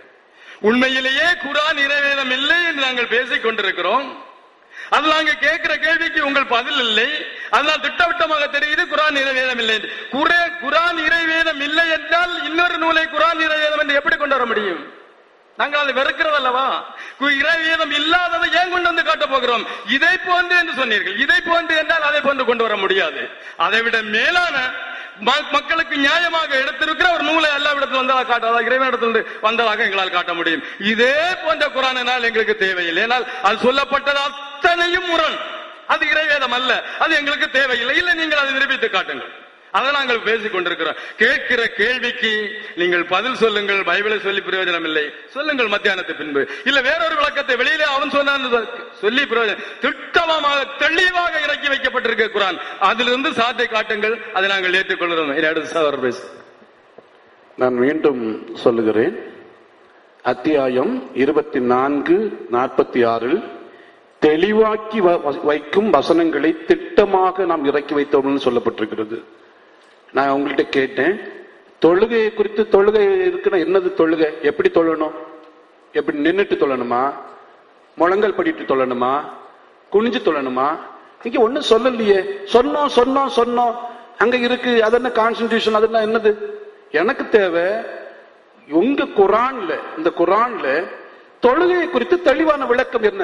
அதுதான் வேணும். எத்தனை நேரம் தொழணும், எங்க சொல்லி இருக்கு, எப்படி தொழணும், நாங்க படிச்சிருக்கிறோம். அதனாலதான் உங்கள்கிட்ட சொல்றோம். சக்காத்தை குறித்து கேட்டேன். என்ன சக்காத்தை குறித்து நீங்க என்ன பதில் சொன்னீங்க? ஒரு பதிலும் சொல்லல. ஏதோ நீங்க டைமை தாட்டிட்டு போறீங்களா? யாராவது சொல்லுங்க, இவங்க கேட்டதுக்கு ஏதாவது ஒரு பதில் சொன்னாங்கன்னு உங்க ஆள்கிட்ட கேளுங்க. எங்களுக்கு நீங்க எந்த பதிலும் சொல்லி கொடுக்கல. ரமலானை குறித்து நீங்க ஒரு பதிலும் சொல்லல. சுன்னத் என்ன சொன்னீங்க? அடிப்படை உபதேசம் எங்க இருக்குது? சுன்னத்துன்னா என்ன நீங்க சொல்லவே இல்லை. காரணம் என்ன? உங்களுக்கு அதை பத்தி தெரியாது. தெரிஞ்சிருந்தா நீங்க சொல்லி இருப்பீங்க. அடுத்து பாருங்க, முரணை எடுத்து வச்சேன். இந்த குர்ஆனை அவர்கள் ஆய்ந்துணர வேண்டாமா? அல்லாதவரிடமிருந்து இது இருந்தால் இதில் ஏராளமான முரண்பாடுகளை அவர்கள் கண்டிருப்பார்கள் என்று அத்தியாயம் 4:82 சொல்லியிருக்கு. அல்லாஹ்க்கு இல்லாம வேற யார்ட்டாவது வந்திருந்தா இதுல ஏராளமான முரண்பாடுகளை கண்டிருக்குமா? ஏன் பெற்ற தாயை தவிர வேறு யாரையும் தாய்னு சொல்லக்கூடாதுன்னு அத்தியாயம் 58:2 வச்சேன். நீங்க இதுவரைக்கும் அதுக்கு பதில் சொல்லல. முகமதுவின் மனைவியர்கள் அத்தியாயம் 33:6 முகமதின் மனைவியர்கள் முக்மீன்களுக்கு தாய்மார்களாம். பெற்ற அம்மாவை தவிர வேற யாரும் தாய்னு சொல்லக்கூடாதுன்னு சொல்றாங்க. அதுக்கு இது எவ்வளவு முரணா இருக்கு பாருங்க. மரியமிடம் மலக்கு வந்ததாக கூறப்பட்டது. மலக்குகள் என்றால் ஒருமை அல்ல, பன்மை. ஆனால் அத்தியாயம் 19:19 ஜிப்ரியல் தூதன் மட்டும் வந்ததாக கூறப்பட்டது. அது ஒருமை. அப்ப இது வசனத்துக்கு வசனம் முரணா இருக்குது. அத்தியாயம் 22:47 அத்தியாயம் 32:5 இவைகளில் அல்லாஹ் சொல்லுகின்றார், ஒரு நாள் 1000 ஆண்டு. நான் ஸ்பீடா சொன்னா உங்களுக்கு எழுதுறதுக்கு டைம் கொடுக்கிறேன். எனக்கு பதில் தான் தேவை. அத்தியாயம் 22:47, 32:5 இவைகள் அல்லாஹ் சொல்கிறார் ஒரு நாள் 1000 ஆண்டுகள் என்று. ஆனால் அத்தியாயம் 74 அல்லாஹ் சொல்கிறார் ஒரு நாள் 50,000 ஆண்டுகள் என்று அல்லாஹ் சொல்கிறார். அப்ப ஒரு நாள் 1000 ஆண்டுகளா, ஒரு நாள் 50,000 ஆண்டுகளா? அடுத்து பாருங்க, அத்தியாயம் 57:6 நியாய தீர்ப்பு நாளில், 56:7 நியாய தீர்ப்பு நாளில் 3 பிரிவினர் ஆகிவிடுவார்கள். 1 வலப்புறத்தார், 2 இடப்புறத்தார், 3 முதியவர்கள். நியாய தீர்ப்பு நாள்ல 3 பிரிவினர் ஆகிவிடுவார்கள் சொல்லப்பட்ட ஒரு வசனத்துல. அத்தியாயம் 90:18-19 வசனத்துல அதுக்கு நேர ஆப்போசிட் பாருங்க, வலப்புறத்தாரும் இடப்புறத்தாருமாக 2 பிரிவினர் என்று சொல்லப்பட்டிருக்கிறது. அத்தியாயம் 56:7 3 பிரிவு, வலப்புறம், இடப்புறம், முதியவர்கள். ஆனா 90:18-19 வலப்புறத்தாரும் இடப்புறத்தாருமாக 2 பிரிவினர் சொல்லப்பட்டிருக்கிறது. வசனத்துக்கு வசன முரணா இருக்கிறது. அத்தியாயம் 47:27 மலக்குகள் உயிர்களை கைப்பற்றுகிறார்கள் என்று எழுதப்பட்டிருக்கிறது. மலக்குகள் உயிர்களை கைப்பற்றுகிறார்கள் என்று அத்தியாயம் 47:27 சொல்லப்பட்டிருக்கிறது. அத்தியாயம் 39:42 அத்தியாயம் 39:42 அல்லாஹ் உயிர்களை கைப்பற்றுகிறான் என்று எழுதப்பட்டிருக்கிறது. நான் கேட்கிறேன், மலக்குகள் உயிர்களை கைப்பற்றுறாங்களா, அல்லாஹ் உயிர்களை கைப்பற்றுகிறாரா? அத்தியாயம் 54:18-20 வசனம். அத்தியாயம் 54:18-20 வசனத்துல ஆது கூட்டத்தினரை அழிக்க ஒரு நாளில் பெருங்காற்றை அனுப்பினோம் என்று அல்லாஹ் சொல்லுகிறார். ஆது கூட்டத்தினரை அழிக்க ஒரு நாளில் பெருங்காற்றை அனுப்பினோம். ஆனால் அத்தியாயம் 69:4-7 வரையிலான வசனங்களிலே கடும் குளிரும் காற்றும் கொண்டு, அங்க ஒரு நாள்ல அனுப்பினாரா பெருங்காற்ற, இங்க கடும் குளிரும் காற்றும் கொண்டு 7 இரவும் 8 பகல் கொண்டு அழிக்கப்பட்டார்கள். அங்க ஒரு நாள் அழிச்சிருக்கிறாரு, இங்க கடுங்குளிரும் காற்றும் கொண்டு 7 இரவும் 8 பகலும் அழிக்கப்பட்டிருக்கிறாங்க. தயவு செய்து நாங்க கேட்கிற கேள்விகளுக்கு நீங்கள் பதில் கொடுங்க. இதுவரையிலும் நீங்க எந்த கேள்விக்கும் பதில் கொடுக்கல. அவ்வளவு கொஸ்டினுக்கு ஒண்ணுக்கு கூட நீங்க பதில் கொடுக்கல. கொடுப்போம் சொல்றீங்களா ஒழிய நீங்க பதில கொடுக்கல. அதனால நீங்க கேட்க கேள்வி பதில் கொடுங்க. அடுத்தது, பூமியில் அதில் உள்ளவைகள் முதலில் படைத்தான். அத்தியாயம் 2:29 பூமியும் அதில் உள்ளவைகளையும் முதலில் படைத்தான். ஆனால் அத்தியாயம் 79 அந்த 27-30 வரையிலான வசனங்களில் முதலில் வானம் படைக்கப்பட்டதாகவும் பின் பூமியை படைத்தான் சொல்லப்பட்டிருக்கிறது. நேரம் பாருங்க, ஃபர்ஸ்ட்ல பூமி படைச்சாருன்னு அத்தியாயம் 2:29 சொல்லிட்டு அத்தியாயம் 79:27-30 வரையிலும் முதலில் வானம் படைக்கப்பட்டதாகவும் பின் பூமியை படைக்கதான் சொல்லப்பட்டிருக்கு. படைப்பிலே முரண். அடுத்து பாருங்க, அத்தியாயம் 38:41 சைத்தான் துன்பத்தையும் வேதனையும் கொடுப்பதாக கூறப்பட்டிருக்கிறது. ஒரு மனுஷனுக்கு துன்பத்தையும் வேதனை கொடுக்கிறது சைத்தான் என்று அத்தியாயம் 38:41 சொல்லிருக்கு. ஆனால் அத்தியாயம் 4:78 நன்மையும் தீமையும் அல்லாஹ்விடத்திலிருந்து வருவதாக கூறப்பட்டிருக்கிறது. அப்ப ஒரு துன்பத்தை வேதனை கொடுக்கிறது சைத்தானா, துன்பத்தை வேதனை அல்லது நன்மை தீமை கொடுக்கிறது அல்லாஹா?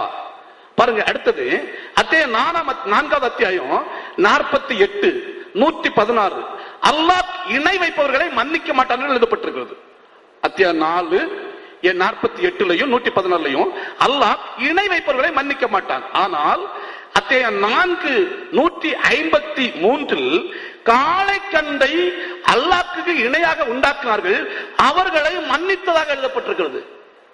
அல்லாஹ்வுக்கு இணையாக உண்டாக்கப்பட்ட காலக்கண்டை உண்டாக்குறவங்களை அல்லாஹ் மன்னித்ததாக, ஏன் அவருக்கு இணையாக உண்டாக்கப்பட்டது, மன்னித்தான்னு சொல்லப்பட்டிருக்கிறது. அடுத்து பாருங்க, அத்தியாயம் 37:145 யூனுஸ். அன்பு சகோதரர்களே, இறைவன் சாந்தியும் சமாதானம் நம் அனைவர் மீதும் உண்டாகட்டும். கேட்டதுக்கு பதில் இல்லை என்று சொல்லிக்கொண்டே இருந்தார்கள். நம்ம எல்லாத்துக்கும் பதில் சொன்னோம். திரும்ப ஒரு முறை நினைவு ஊட்டுகிறோம். முகமது சொன்ன தீர்ப்புகள் குரானிலே எங்கே இருக்கிறது என்று கேட்டார். அது குரானிலே இருந்தால் அது இறைவேதமாக ஆகாது, அதனால அது குரானிலே இருக்காது அப்படின்னு சொன்னோம். அதுக்கு அவங்க அந்த பதில அவங்க கவனிக்கல போட்டிருக்குது. முதலில் வந்த வகி, முகமதுக்கு வந்த வகி எங்கேன்றாரு, முகமதுக்கு வந்த இறை வெளிப்பாடு எங்கேன்னு கேட்டாரு. அதான் குரான், அதை பத்தி தான் பேசிக்கிட்டு இருக்கிறோம். ஆனா அது அந்த இதுக்கு தேவையில்லை. அடுத்தது சூரத்துல் ஃபாத்திஹா ஒன்னாம் அதிகாரம் அதுல பிஸ்மில்லாஹிர் ரஹ்மானிர் ரஹீம் என்று அல்லாஹ் திருநாமத்தை கொண்டு இறைவன் துவங்குகிறேன் என்று இறைவன் சொல்வானா என்று கேட்டார். அதான் அரபியுடைய ஸ்டைலே, அதான் அழகிய ஸ்டைலு. அதுக்கு எதிராக அதுக்கு இணையான ஸ்டைல யாரும் கொண்டு வர முடியல நாங்க சொன்னோம். அதே மாதிரி ஜகாத்து, நோன்பு, ஹஜ்ஜு, சுன்னத்து இதுக்கெல்லாம் நாங்க கேட்டோம், விளக்கம் இல்லை. அதே கான்ஸ்டிடியூஷன் என்று சொன்னார்கள், சொன்னோங்கிறத ஒத்துக்கிறாரு. சொல்லிட்டு அப்புறம் புரியாட்டா புரியலன்னு வேணா சொல்லுங்க, அதுக்காக சொல்லவில்லை என்று சொல்லாதீர்கள். அதே மாதிரி ஹலாலை பத்தி கேட்டார், அதுக்கும் சொன்னோம். அதே மாதிரி 30 மாதம் 24 மாதம் பத்தி பேசணும், அதுக்கும் பதில் சொன்னோம். அடிமை பண்ணி பத்தி கேட்டார், அதுக்கும் பதில் சொன்னோம். முதல் வகி எது, முதல் வந்த வெளிப்பாடு எது என்று கேட்டார். அது குரான்ல இருந்து எது முதல்ல வந்து எப்படி சொல்ல முடியும்? அது வெளியே வரலாற்றில இருந்து தான் சொல்ல முடியும். அது குரானா இல்லையா நிரூபிப்பதற்கு அது எந்த வகையில் தேவைப்படுதுன்னு சொல்லுங்க, அதுக்கு நாங்க பதில் சொல்றோம். அப்புறம் முஷ்ரிக்கை பத்தி சொன்னார். முஷ்ரிக் என்ற அரபி வார்த்தையில் இருக்கிறது என்று அவர் சொன்னார். பெரியவங்க சொல்லும் போது முஷ்ரிக் என்பது அரபிய வார்த்தையில் அவ்வாறு தான் இருக்கிறது என்று சொன்னார். அதுக்காக நான் திரும்ப கேட்டேன், அந்நிய பாஷை தெரிஞ்சு பேசுறீங்க போல் இருக்குது, அது அந்நிய பாஷையான அரபி மொழியிலிருந்து வாசிச்சு அர்த்தம் செய்யுங்கன்னு சொன்னோம். சொன்னதுக்கு இப்ப திரும்ப அவங்க என்ன சொல்றாங்கன்னா, தமிழ் குரானை பற்றியும் தமிழ் பைபிளை பற்றியும் தான் நான் பேசுறோம், அதை பத்தி தான் விவாதம்டாங்க. இதுக்கு எடுத்தாலும் ஒப்பந்தத்தில் இருக்கிறதா சொன்னாங்கல்ல, அவங்க நான் ஒப்பந்தம் பத்தி டெக்னிக்கல் டேர்ம்ஸ் பத்தி நாங்க பெருசுபடுத்த விரும்பல. ஆனா திரும்ப அவங்க சொல்லிக்கிட்டு இருந்தாங்க. திரும்ப கேட்கிறோம், ஒப்பந்தத்தில் தமிழ் பைபிள் தமிழ் குரான் இருக்கிறதா? எங்களை பொறுத்தவரைக்கும் தமிழ் குரான் என்ற வார்த்தை எங்களுக்கு கிடையவே கிடையாது. குரான் என்றால் அரபியில் உள்ளது மட்டும்தான் குரான், தமிழில் உள்ளதெல்லாம் மொழிபெயர்ப்புகளை நாங்கள் குரானாக ஏற்றுக்கொள்ள மாட்டோம். நாங்கள் ஒவ்வொரு ஆளும் ஒவ்வொரு விதமா மொழிபெயர்ப்பாங்க. மொழிபெயர்க்கக்கூடிய மனிதர்கள் தவறுகள் இருக்கிற மாதிரி இந்த ஒரு சகோதரர் மொழிபெயர்த்திருக்காரு. எங்களை சார்ந்த எங்களுடைய தலைவர், மாநில தலைவர் மொழிபெயர்த்திருக்கிறாங்க. இதுல மொழிபெயர்த்தல சில தவறுகள் இருந்தது, சுட்டிக்காட்டப்பட்டவன திருத்திக்கிட்டாரு. திரும்பவும் தவறுகள் இருந்து சுட்டிக்காட்டப்பட்டது, அதையும் திருத்தினாரு. இப்படி தவறுகள் மனிதர்கள்ட்ட உள்ளது தவறுகள் இருக்கும். தமிழ்ல உள்ளது குரான் கிடையாது, அரபியில் உள்ளது மட்டும்தான் குரான். நீங்கள் வேண்டாம் பைபிள்ல தமிழ்ல உள்ளது பைபிள்னு சொல்லுவீங்க, இங்கிலீஷ்ல உள்ளது பைபிளுவீங்க, எந்த மொழியில வேணாலும் பைபிள்னு சொல்லுவீங்க. இயேசு பேசுற மொழியில உள்ள பைபிள் இல்ல என்று மறுத்துருவீங்க. அது உங்களுடைய பாட நிலையாக இருக்கலாம். எங்களை பொறுத்த வரைக்கும் அரபியில் உள்ளது மட்டும்தான் குரான், தமிழில் உள்ளது குரான் கிடையாது. அதனால நீங்க தான் அரபி மொழிகளை பத்தி பேசுனீங்க, அதனாலதான் அதை சொன்னோம். அதையும் சொல்லிக்கிற விரும்புறேன். அதே மாதிரி அறிவியலை பத்தி நாங்க சொல்றதுக்கு நீங்க என்ன குரான்ல என்ன இருக்குதுன்னு நாங்க உங்கள்கிட்ட கேட்கிறோம். நாங்க கேட்கறதுக்கு பதில் சொல்லுங்கன்னு சொன்னீங்க, நீங்க கேட்டதுதான் பதில் சொன்னோம். குரானில் என்ன இருக்கிறது நாங்க வைத்துதான் குரான் இறைவேதம் நான் நிரூபிக்க வந்திருக்கிறோம் நாங்க சொன்னோம். குரான்ல அறிவியல் இருக்கிறது நாங்க சொன்னோம், நீங்க அதுக்கு பதில் சொல்லவே இல்லை.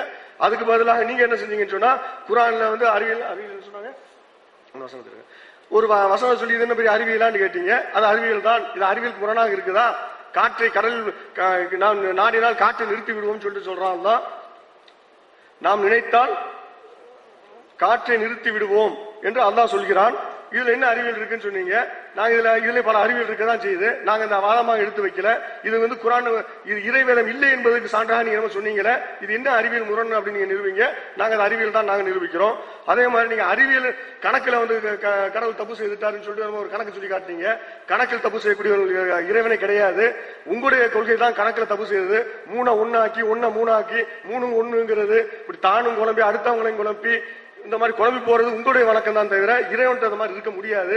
இறைவன் ரொம்ப அழகாக தான் கணக்கு சொல்லிருக்கிறான். இந்த வாரிசுரிமை சட்டத்தை பத்தி நீங்க சொன்னீங்க, அது ஒரு சட்டம். இருந்தாலும் கணக்குன்னு கேட்டதுனால அது கணக்கு ரொம்ப துல்லியமான கணக்குங்கிறத நான் சொல்லி புரிய வைக்கிறதுக்காக நான் விரும்புறேன். கணக்கை பொறுத்த வரைக்கும் பிராக்ஷன்ஸ்ல சொல்லப்பட்டிருக்குது. 4 ஒரு பங்கு. நீங்க சொன்ன கணக்கே நான் சொல்றேன். நாங்க பல கணக்கு போட்டு காட்டலாம், அதை நீங்க சொன்ன கணக்கே சொல்றேன். ஒருவருக்கு 4 ஒரு பங்கு என்றும், ஒருவருக்கு 3/2 பங்கு என்றும், ஒருவருக்கு 6 ஒரு பங்கு என்றும், இன்னொருக்கு 6 ஒரு பங்கு என்றும் இருக்கிறது.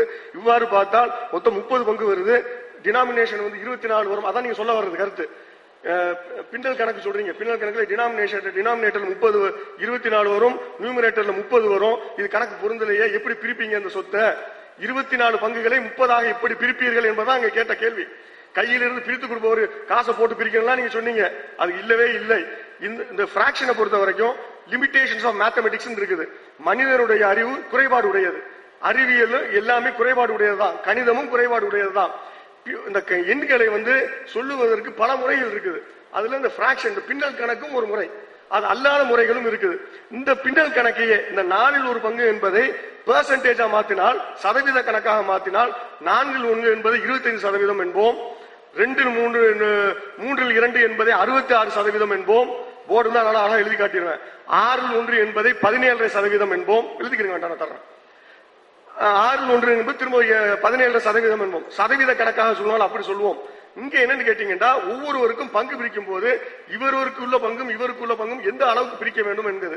இதை இன்னொரு கணக்குல சொல்வதாக இருந்தால் ரேஷியோவாக சொல்லலாம். இதே கணக்கை நீங்க அப்படி ரேஷியோவா மாத்தினீங்கன்னா இந்த 6 ஒரு பங்குங்கிறது ஒன்னு எடுத்தீங்கன்னு சொன்னா 6 ஒரு பங்கு 2 பேருக்கு ஒரு பங்கு வீதமாகவும் மற்ற 2 பேருக்கு இந்த 3 பங்கு கொடுக்கிறவருக்கு 3.77 பங்கு ரேஷியோவாகவும் 1.4ங்கிறது 1.42 ரேஷியோவாகவும் வரும். அதாவது 1.42 3.77 1:1 இந்த ரேஷியோல பங்கு பிரிச்சீங்கன்னா எந்த குழப்பமும் வராது. இதை எப்படி பிரிக்கணும் தெரியல, உங்களுக்கு புரியலன்னு சொன்னீங்கன்னா ஒரு போர்டை வச்சு நானே செஞ்சு காட்டுறேன். இப்ப இந்த டைம்ல நேரத்தை வீணாக்க விரும்பல, ஓய்வு நேரத்துல செஞ்சு காட்டுறேன், செஞ்சு நாங்க ரெக்கார்ட் பண்ணி காட்டிக்கிறோம். இது கணக்குல எந்த குளறுபடியும் இல்ல, ரொம்ப தெளிவான கணக்காக தான் இருக்குது. அதாவது கணக்குல குழப்பம் இருக்கு, நீங்களே கடவுள் கணக்கில் தப்பு செய்து விட்டாலும் கணக்கு தனது தப்பு செய்யவில்லை, உங்களுடைய புரிதல் தான் தவறு. அதே மாதிரி முரண்பாடுன்னு சொல்லி சொன்னீங்க, அதுல எல்லாம் உங்களுடைய அறியாமையை தான் காட்டுது. எது இறைவேதம் என்பதற்கு அத்தாட்சியோ அதையெல்லாம் நீங்க முரண்பாடுன்னு காட்டுறீங்க, அது உங்களுடைய அறியாமையை தான் வெளிப்படுத்து. அதை சொல்லிக்கிற விரும்புறேன். நீங்க ஒரு 2 வசனத்தை காட்டினீங்க. ஒரு வசனத்துல ஒரு ஆண்டு என்பது உங்களுடைய ஒரு ஆண்டு என்பது 50,000 ஆண்டுகளுக்கு சமம் என்று ஒரு இடத்துல இருக்கிறது. இன்னொரு இடத்துல உங்களுடைய ஒரு ஆண்டு என்பது 1000 ஆண்டுகளுக்கு சமம் என்று ஒரு இடத்துல இருக்குன்னு சொல்றீங்க. ரெண்டு வெவ்வேறு நிகழ்ச்சிகளை சொல்லுது. இதுதான் நீங்க சயின்ஸ் சொல்லிக்கிட்டு இருக்குது. இன்னைக்கு அறிவியல் உண்மையை தான் சொல்லிக்கிட்டு இருக்குது. ரிலேட்டிவிட்டின்னு சொல்லி இருக்கு, சயின்ஸ் இருக்குது, அதை படிங்க. Time it is dependent on the observer. Time is dependent on the observer. ஒவ்வொரு அப்சர்வருக்கும் டைம் வேரி ஆகும். அந்த அப்சர்வரை பொறுத்து டைம் வேரி ஆகும். இங்கே இருக்கக்கூடியவருக்கும் விண்வெளியிலே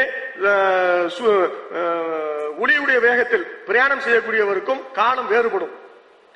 இதுதான் ரிலேட்டிவிட்டியுடைய சுருக்கமா சொல்றதா இருந்தா டைம் வேறுபடும் என்பதுதான் அறிவியல் உண்மை. அதை தான் குரான் சொல்லி இருக்கிறது. இதிலிருந்தே குரான் உண்மையான இறைவேதம் என்பது நிறுவனமாகிறது. இது முரண்பாடு இல்லை, இது குரான் இறைவேதம் என்பதற்கு ஆதாரம். அடுத்து அவங்க சில கேள்விகளை கேட்டிருந்தாங்க. அதுல ஒண்ணு, அதாவது முகமது நபி அழகிய முன்மாதிரி, அவரை நீங்க பின்பற்றுங்க அப்படிங்கிறீங்க. அவரே பாவம் செஞ்சிருக்கிறார்ல, பாவம் செஞ்ச ஆளை போய் நீங்க எப்படி பின்பற்ற முடியும் அப்படிங்கிறாங்க. இதுவும் அவங்களுடைய அறியாமையை தான் காட்டுது. மனுஷன் பாவம் செய்யக்கூடியவன், மனுஷனுக்கு ஒரு முன்மாதிரி யார் வேணும்? பாவம் செய்யக்கூடிய ஒரு ஆள் முன்மாதிரியா இருந்தா தான் நான் அவரை பின்பற்ற முடியும். பாவமே செய்யாத ஒரு ஆளை முன்மாதிரியாக நீங்க வச்சீங்க அப்படின்னா அப்புறம் நாங்க எப்படி அவரை பின்பற்ற முடியும்? ஒரு கடவுள் நமக்கு முன்மாதிரி அப்படின்னு சொன்னா கடவுள் படைப்பாரு, அவரை நான் பின்பற்றி அவர் எனக்கு முன்மாதிரி அப்படின்னா என்னால படைக்க முடியுமா? இது சராசரியாக எல்லாரும் விளங்கிக் கொள்ளக்கூடிய ஒன்று. அப்ப பாவம் செய்யக்கூடிய மனிதனுக்கு பாவம் செய்யக்கூடிய ஒரு ஆளு தான் முன்மாதிரியா இருக்க முடியும். அது எதுக்குன்னா பாவம் செய்துட்டு பின்னால பரிகாரம் தேடணுமா இல்லையா? பரிகாரம் தேடுவதற்கு ஒரு வழிமுறை சொல்லணுமா இல்லையா? பாவமே செய்யாத ஒரு ஆளை கொண்டு முன்மாதிரியா வச்சீங்கன்னா அவர் எதுக்கு பரிகாரம் தேடணும்? அவரு தேவையில்லையே. அதனாலதான் சொல்லுவேன். அடுத்து இன்னொரு விஷயம் என்னன்னா, நீங்க என்னமோ முகமது பெரிய பாவம் செய்து விட்டவர் மாதிரி சித்தரிக்கவும் செய்றீங்க. என்ன பாவம் பண்ணார் அதை நீங்க விளக்கணும். அதுவும் குரான்ல இருந்து விளக்கணும்.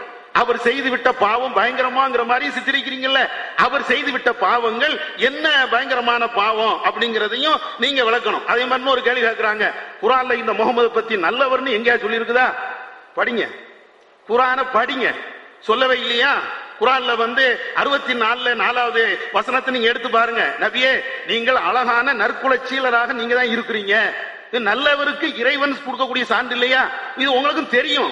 இருந்தாலும் உங்க மக்களை கொஞ்சம் திசை திருப்பலாங்கிறதுக்காக வேண்டிதான் இந்த வாதத்தை நீங்க வைக்கிறீங்க. உங்களுக்கு தெரிஞ்சுட்டு தான் இதை கேட்டுட்டே இருக்கிறீங்க.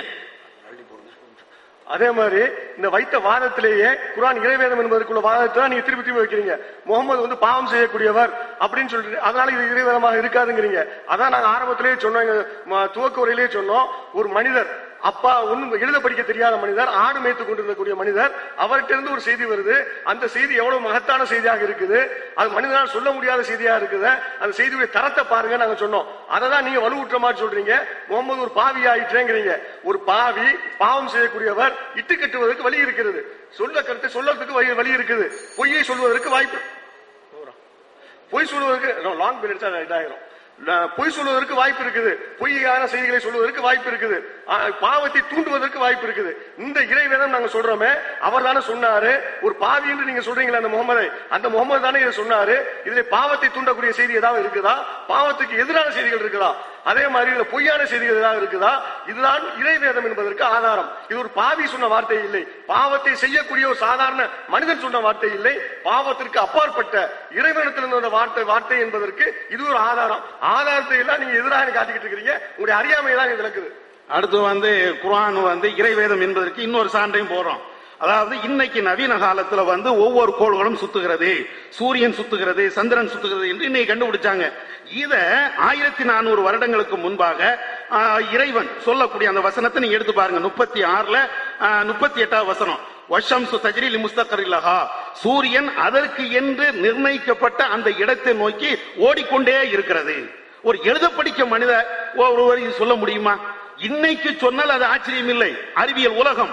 அன்றைக்கு அறிவியல்னா என்னன்னு தெரியாத ஒரு ஆளு இப்படி சொல்ல முடியுமா? இது எப்படி? இது இவர் சொல்றாரு சூரியன் ஓடுகிறது, சூரியன் ஓடுது மட்டும் இல்ல, குறிப்பிட்ட இடத்தை நோக்கி ஓடுகிறது. இன்றைக்கு அறிவியல் உலகம் அது அப்படியே சொல்லுது.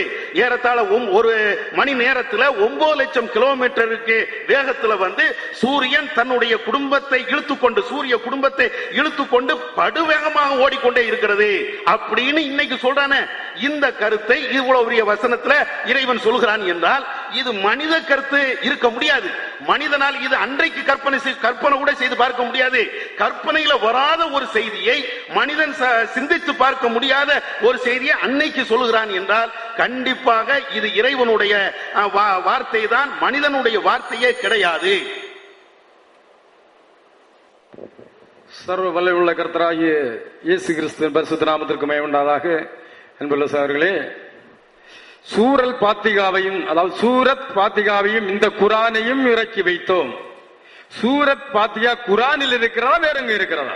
அதான் எங்களுடைய கேள்வி. அதிலும் குரான் இறைவனுடைய வார்த்தை என்று சொன்னீர்கள். அப்ப சூரத் பாத்திகாவை அவர் கேட்க காரணம் என்றால் இறைவன் சொன்னானா? அளவற்ற கிருபை உள்ள இப்படி எல்லாம் சொல்லி ஒரு வேண்டுதலா இருக்கிறது. இறைவன் என்றால் அவன் யாரிடம் வேண்டுகிறான் சொல்லுங்கள். இல்லை அது வேறு இது வேறு என்றால் வேறு வேற காட்டுங்கள். ஆனால் சொல்லப்பட்ட சூரத் பாத்திகாவையும் இந்த குரானையும், குரானில் சூரத் பாத்திகா இருக்கிறதா? இல்ல சூரத் பாத்திகா தனியா இருக்கிறதா, குரான் தனியா இருக்கிறதா? அது சொல்லப்பட்ட வார்த்தை இறைவன் சொன்ன வார்த்தை, அதாவது சூரத் பாத்திகா சொன்ன வார்த்தை இறைவன் சொன்ன வார்த்தையா, இல்ல ஒரு முமின் சொன்ன, அதாவது விசுவாசிகள் சொன்ன ஒரு மன்றாட்டா? அதை தான் நாங்கள் கேட்கிறோம்.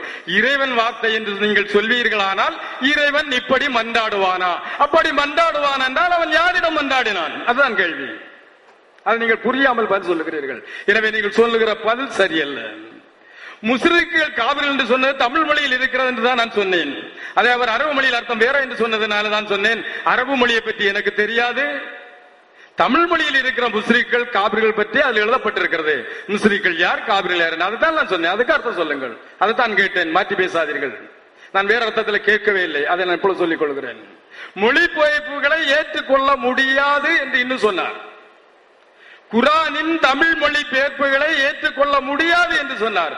அப்படி என்றால் அவங்களது விவாதிப்பது வீண். இங்க இருக்கிற அத்தனை மொழிபெயர்ப்புகளும் தவறு என்று சொல்லுகிறார். ஏற்றுக்கொள்ள முடியாது என்று சொன்னால் அத்தனை தவறு. சரி என்றால் ஏற்றுக்கொள்ளலாமே. தவறு என்று சொன்னால் ஏன் இதற்கு இந்த குரான் எதற்கு தேவையில்லை? நீக்கி வைத்து விட்டு புதிய குரானை இதுதான் உண்மையான மொழிபெயர்ப்பு என்று நீங்கள் இறக்குங்கள். நாங்கள் அதை படித்து வைத்து நாங்கள் பின்னும் உங்களிடத்தில் விவாதிக்கலாம். நீங்களே வாய்கொண்டு சொன்ன, நான் சொல்லவில்லை. மொழிபெயர்ப்புகள் அத்தனையும் தவறு என்று சொன்னீர்கள். அப்படி என்றால் குரான் அத்தனையும் தவறு என்று நீங்கள் ஒத்துக்கொள்கிறீர்கள். அதன்படி இங்கு இருக்கிற தமிழ் குரான் அத்தனையும் இறை வேதம் அல்ல என்று நீங்கள் ஒத்துக்கொண்டீர்கள். நான் இப்பொழுது சொல்லுகிறேன். புதிய கணக்கு முறை போடுகிறார்கள். சார் அழகா குரானிலே சொல்லப்பட்ட கணக்கு முறையை சொன்னார். அவர்கள் புதிய இது இப்படி இருக்கும், அது இப்படி கணக்கு. அல்லாஹ் கற்றுக் கொடுத்த கணக்கு முறையை எந்த மனிதனுக்காவது மாற்ற உரிமை உண்டா? உரிமை உண்டு என்றால் அது அல்லாஹ் கொடுத்த கணக்கு அல்ல, அது எழுதப்பட்ட வேதமும் இறை வேதம் அல்ல. அதான் உண்மை. அடுத்த ஒரு வசனம் என்னவென்றால், இதில் அல்லாஹ்விடத்தில் வராதிருந்ததானால் இந்த குரானை அவர்கள் ஆய்ந்து விட வேண்டாமா? இது அல்லாஹ்விடத்தில் வராதிருந்ததானால் இதில் அநேக முரண்பாடுகளை கண்டிருப்பார்களே. அப்ப அல்லாஹ்விடத்தில் இந்த குரான் வரவில்லை என்றால் இதில் முரண்பாடுகள் கண்டிருப்பார்கள். எனவே இது இறைவேதம் அல்ல, இறைவனிடத்தில் வந்தது அல்ல, இதில் முரண்பாடுகள் நாங்கள் கண்டிருக்கிறோம், அதை நாங்கள் சுட்டி காட்டுகிறோம். அதை நீங்கள் ஒத்துக்கொள்கிறீர்கள். முரண்பாடு இருக்கிறது, இப்படி மொழிபெயர்த்தது சரியல்ல என்று சொல்லி ஒத்துக்கொள்கிறீர்கள். ஒத்துக்கொள்ளுங்கள், பரவாயில்லை, உங்களுக்கு நன்றி சொல்லுகிறேன். அப்படின்னா நாங்கள் முரண்பாடு காட்ட காரணம் என்னவென்றால் உங்கள் குரானே சாட்சி சொல்லுகிறது. இது அல்லாஹ்விடத்தில் வராதிருந்தால் ஆனால் முரண்பாடு கண்டிருப்பீர்கள். நாங்கள் முரண்பாடு கண்டோம், எனவே இது அல்லாஹ்விடத்தில் வந்ததல்ல, மனிதனிடத்தில் வந்தது, எனவே இது இறைவேதம் அல்ல என்று நீங்களும் ஒத்துக்கொள்கிறீர்கள், நாங்கள் சொல்லுகிறோம். பாவம் செய்தவர் முன்மாதிரியா இருக்க முடியாது. அதாவது பாவம் செய்யாத எந்த மனிதனிடத்திலாவது மன்னிப்புகள் என்று சொல்லுவாரா? சும்மா தவறு செய்யாத மனிதனை பார்த்து அல்லாஹ் பாவம் செய்யாததை பார்த்து நீ மன்னிப்பு கேட்பாயா? இன்ன பாவம் என்று சுட்டி காட்டவில்லை, நாங்களும் இன்ன பாவம் என்று சொல்லவில்லை. நாங்கள் சொல்லியிருந்தால் நீங்கள் சொல்லுங்கள் இந்த பாவம் செய்தார் என்று. அப்படி என்றால் அவர் பாவம் செய்தவர். பாவம் செய்தவன் பாவம் செய்த மனிதனுக்கு வழிகாட்ட முடியுமா? அவன் பாவியா இருந்திருக்கலாம், இறைவனால் பரிசுத்தமாக்கப்பட்டிருக்கலாம். அப்படி என்றால் முன்னுள்ள பாவம் என்று விட்டிருக்க வேண்டும், பின்னுள்ள பாவம் என்று சொல்லப்பட்டிருக்க. நாங்கள் சொல்லுகிறோம் அவர் நபியா, அதாவது நீங்கள் சொல்லுகிற நபியா ஆன பின்னாலும் பாவம் செய்திருக்கிறார். அந்த பாவம் செய்கிற மனிதனுக்கு பாவிக்கு முன் மாதிரியா இருக்க முடியுமா? இதை ஓமையாக சொன்னால் குருடனுக்கு குருடன் வழிகாட்ட முடியுமா? 2 பேரும் குழியில் விழுவார்கள். அப்ப குருடனுக்கு வழிகாட்ட வேண்டியவன் பார்வையுள்ளவனாக இருக்க வேண்டும். அதே போல பாவிகளுக்கு வழிகாட்டுகிறவன் பாவத்தில் விடுதலையாக்கப்பட்டவனாக இருக்க வேண்டும். அது தேவனால் பரிசுத்தமாக்கப்பட்ட அவன் பரிசுத்த பாதையில் நடக்கிறவனாக இருக்க வேண்டும். அவனிடத்தில் பின்பு பாவம் காணார். பாவம் கண்டது என்றால் அவன் உடனே மன்னிப்பு கலந்து அதுக்கு முகம் வருந்தி இருப்பான். இதை முகம்பது நான் மன்னிப்பு கேட்டு வருந்துகிறேன் என்று எந்த இடத்தில் எழுதப்படவில்லை. அதை நான் கேட்கிற கேள்வி எல்லாம் பாவம் செய்கிற மனுஷன் பாவம் செய்கிற மனிதனுக்கு முன்மாதிரி. அப்படி என்றால் பாவத்தை விட்டு எப்பொழுது விலகுவது? அதற்கு வழி என்ன? எங்களுடைய விடை என்னடா, குருடனுக்கு குருடன் வழிகாட்ட முடியாது. எனவே முகமது மனிதனுக்கு வழிகாட்ட முடியாது. பாவியா இருக்கிறபடியால் என்ன பாவம் என்று கேட்கிறார்கள். நான் சொல்லவில்லை என்ன பாவம் என்று நான் சொல்லவில்லை, குர்ஆனில் சொல்லப்பட்டிருக்கு நான் சொல்லவில்லை. பாவம் செய்தவர் அவர் பாவிக்கு வழிகாட்டியா இருக்க முடியாது. பாவியா இருந்தவன் பரிசுத்தமாக்கப்பட்டிருக்க வேண்டும். அவன் பாவம் செய்யாமல் மனிதனுக்கு வழிகாட்ட வேண்டும். அதான் உண்மை.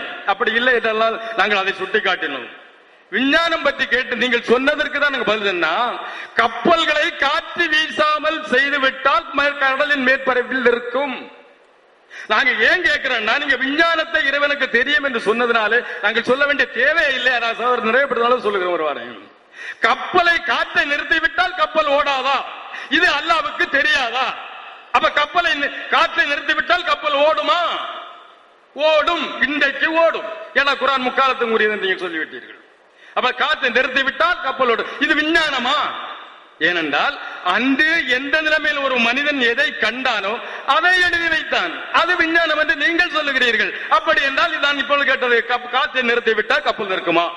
நீங்கள் விஞ்ஞானம் என்று அதை நிரூபிக்க வேண்டும் என்றால் காற்றை நிறுத்திவிட்டால் கப்பல் ஓடுதா ஓடாது என்று சொல்லுங்கள்.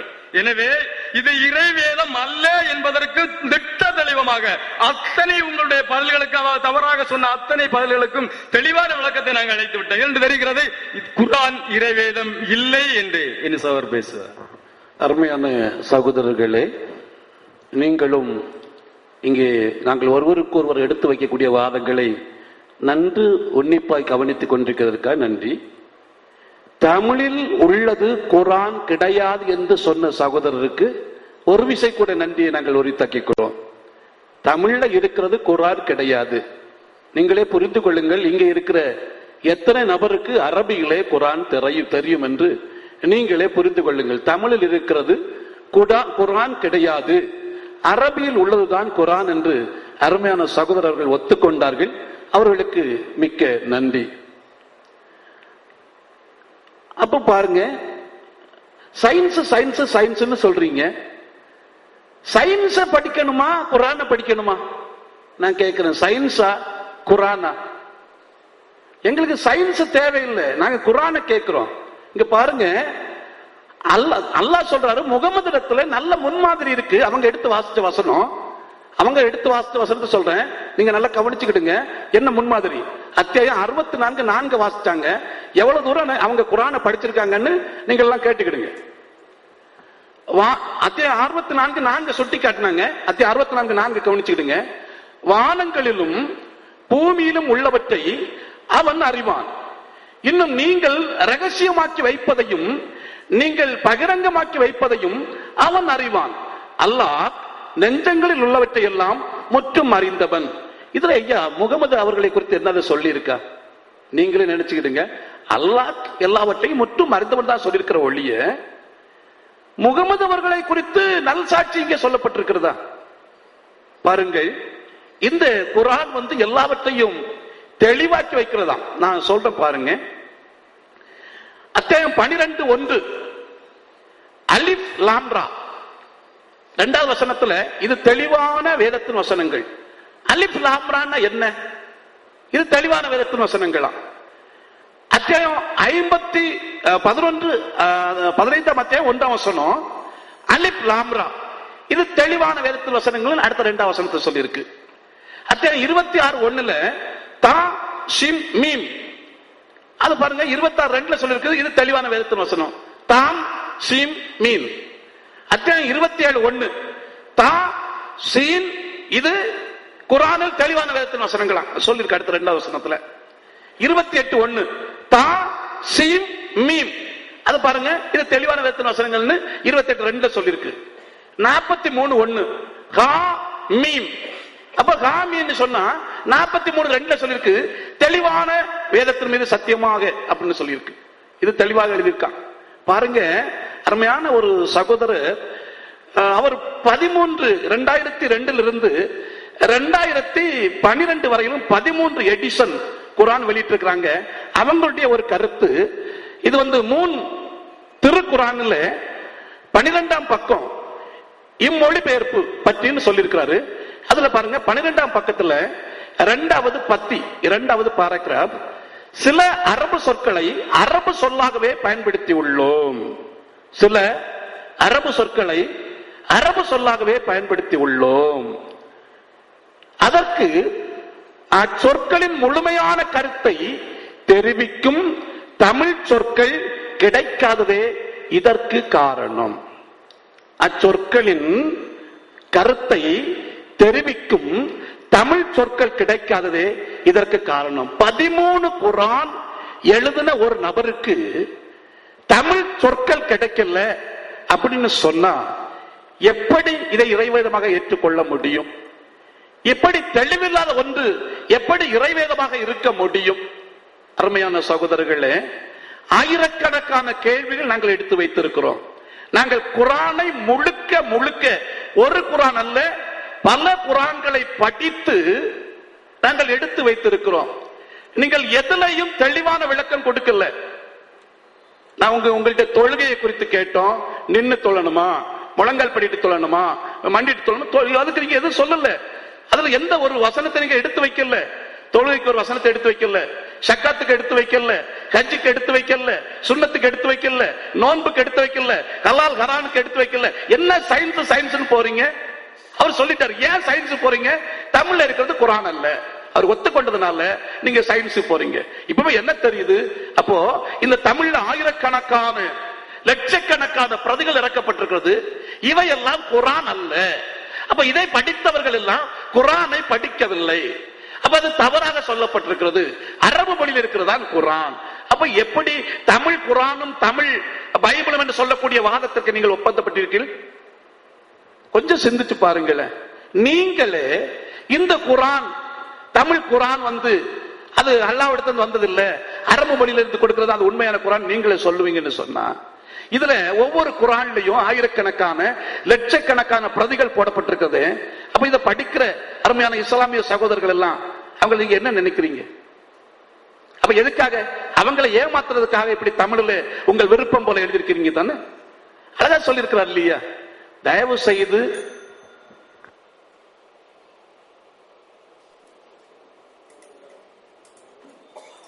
அன்புமிகுந்த சகோதரர்களே,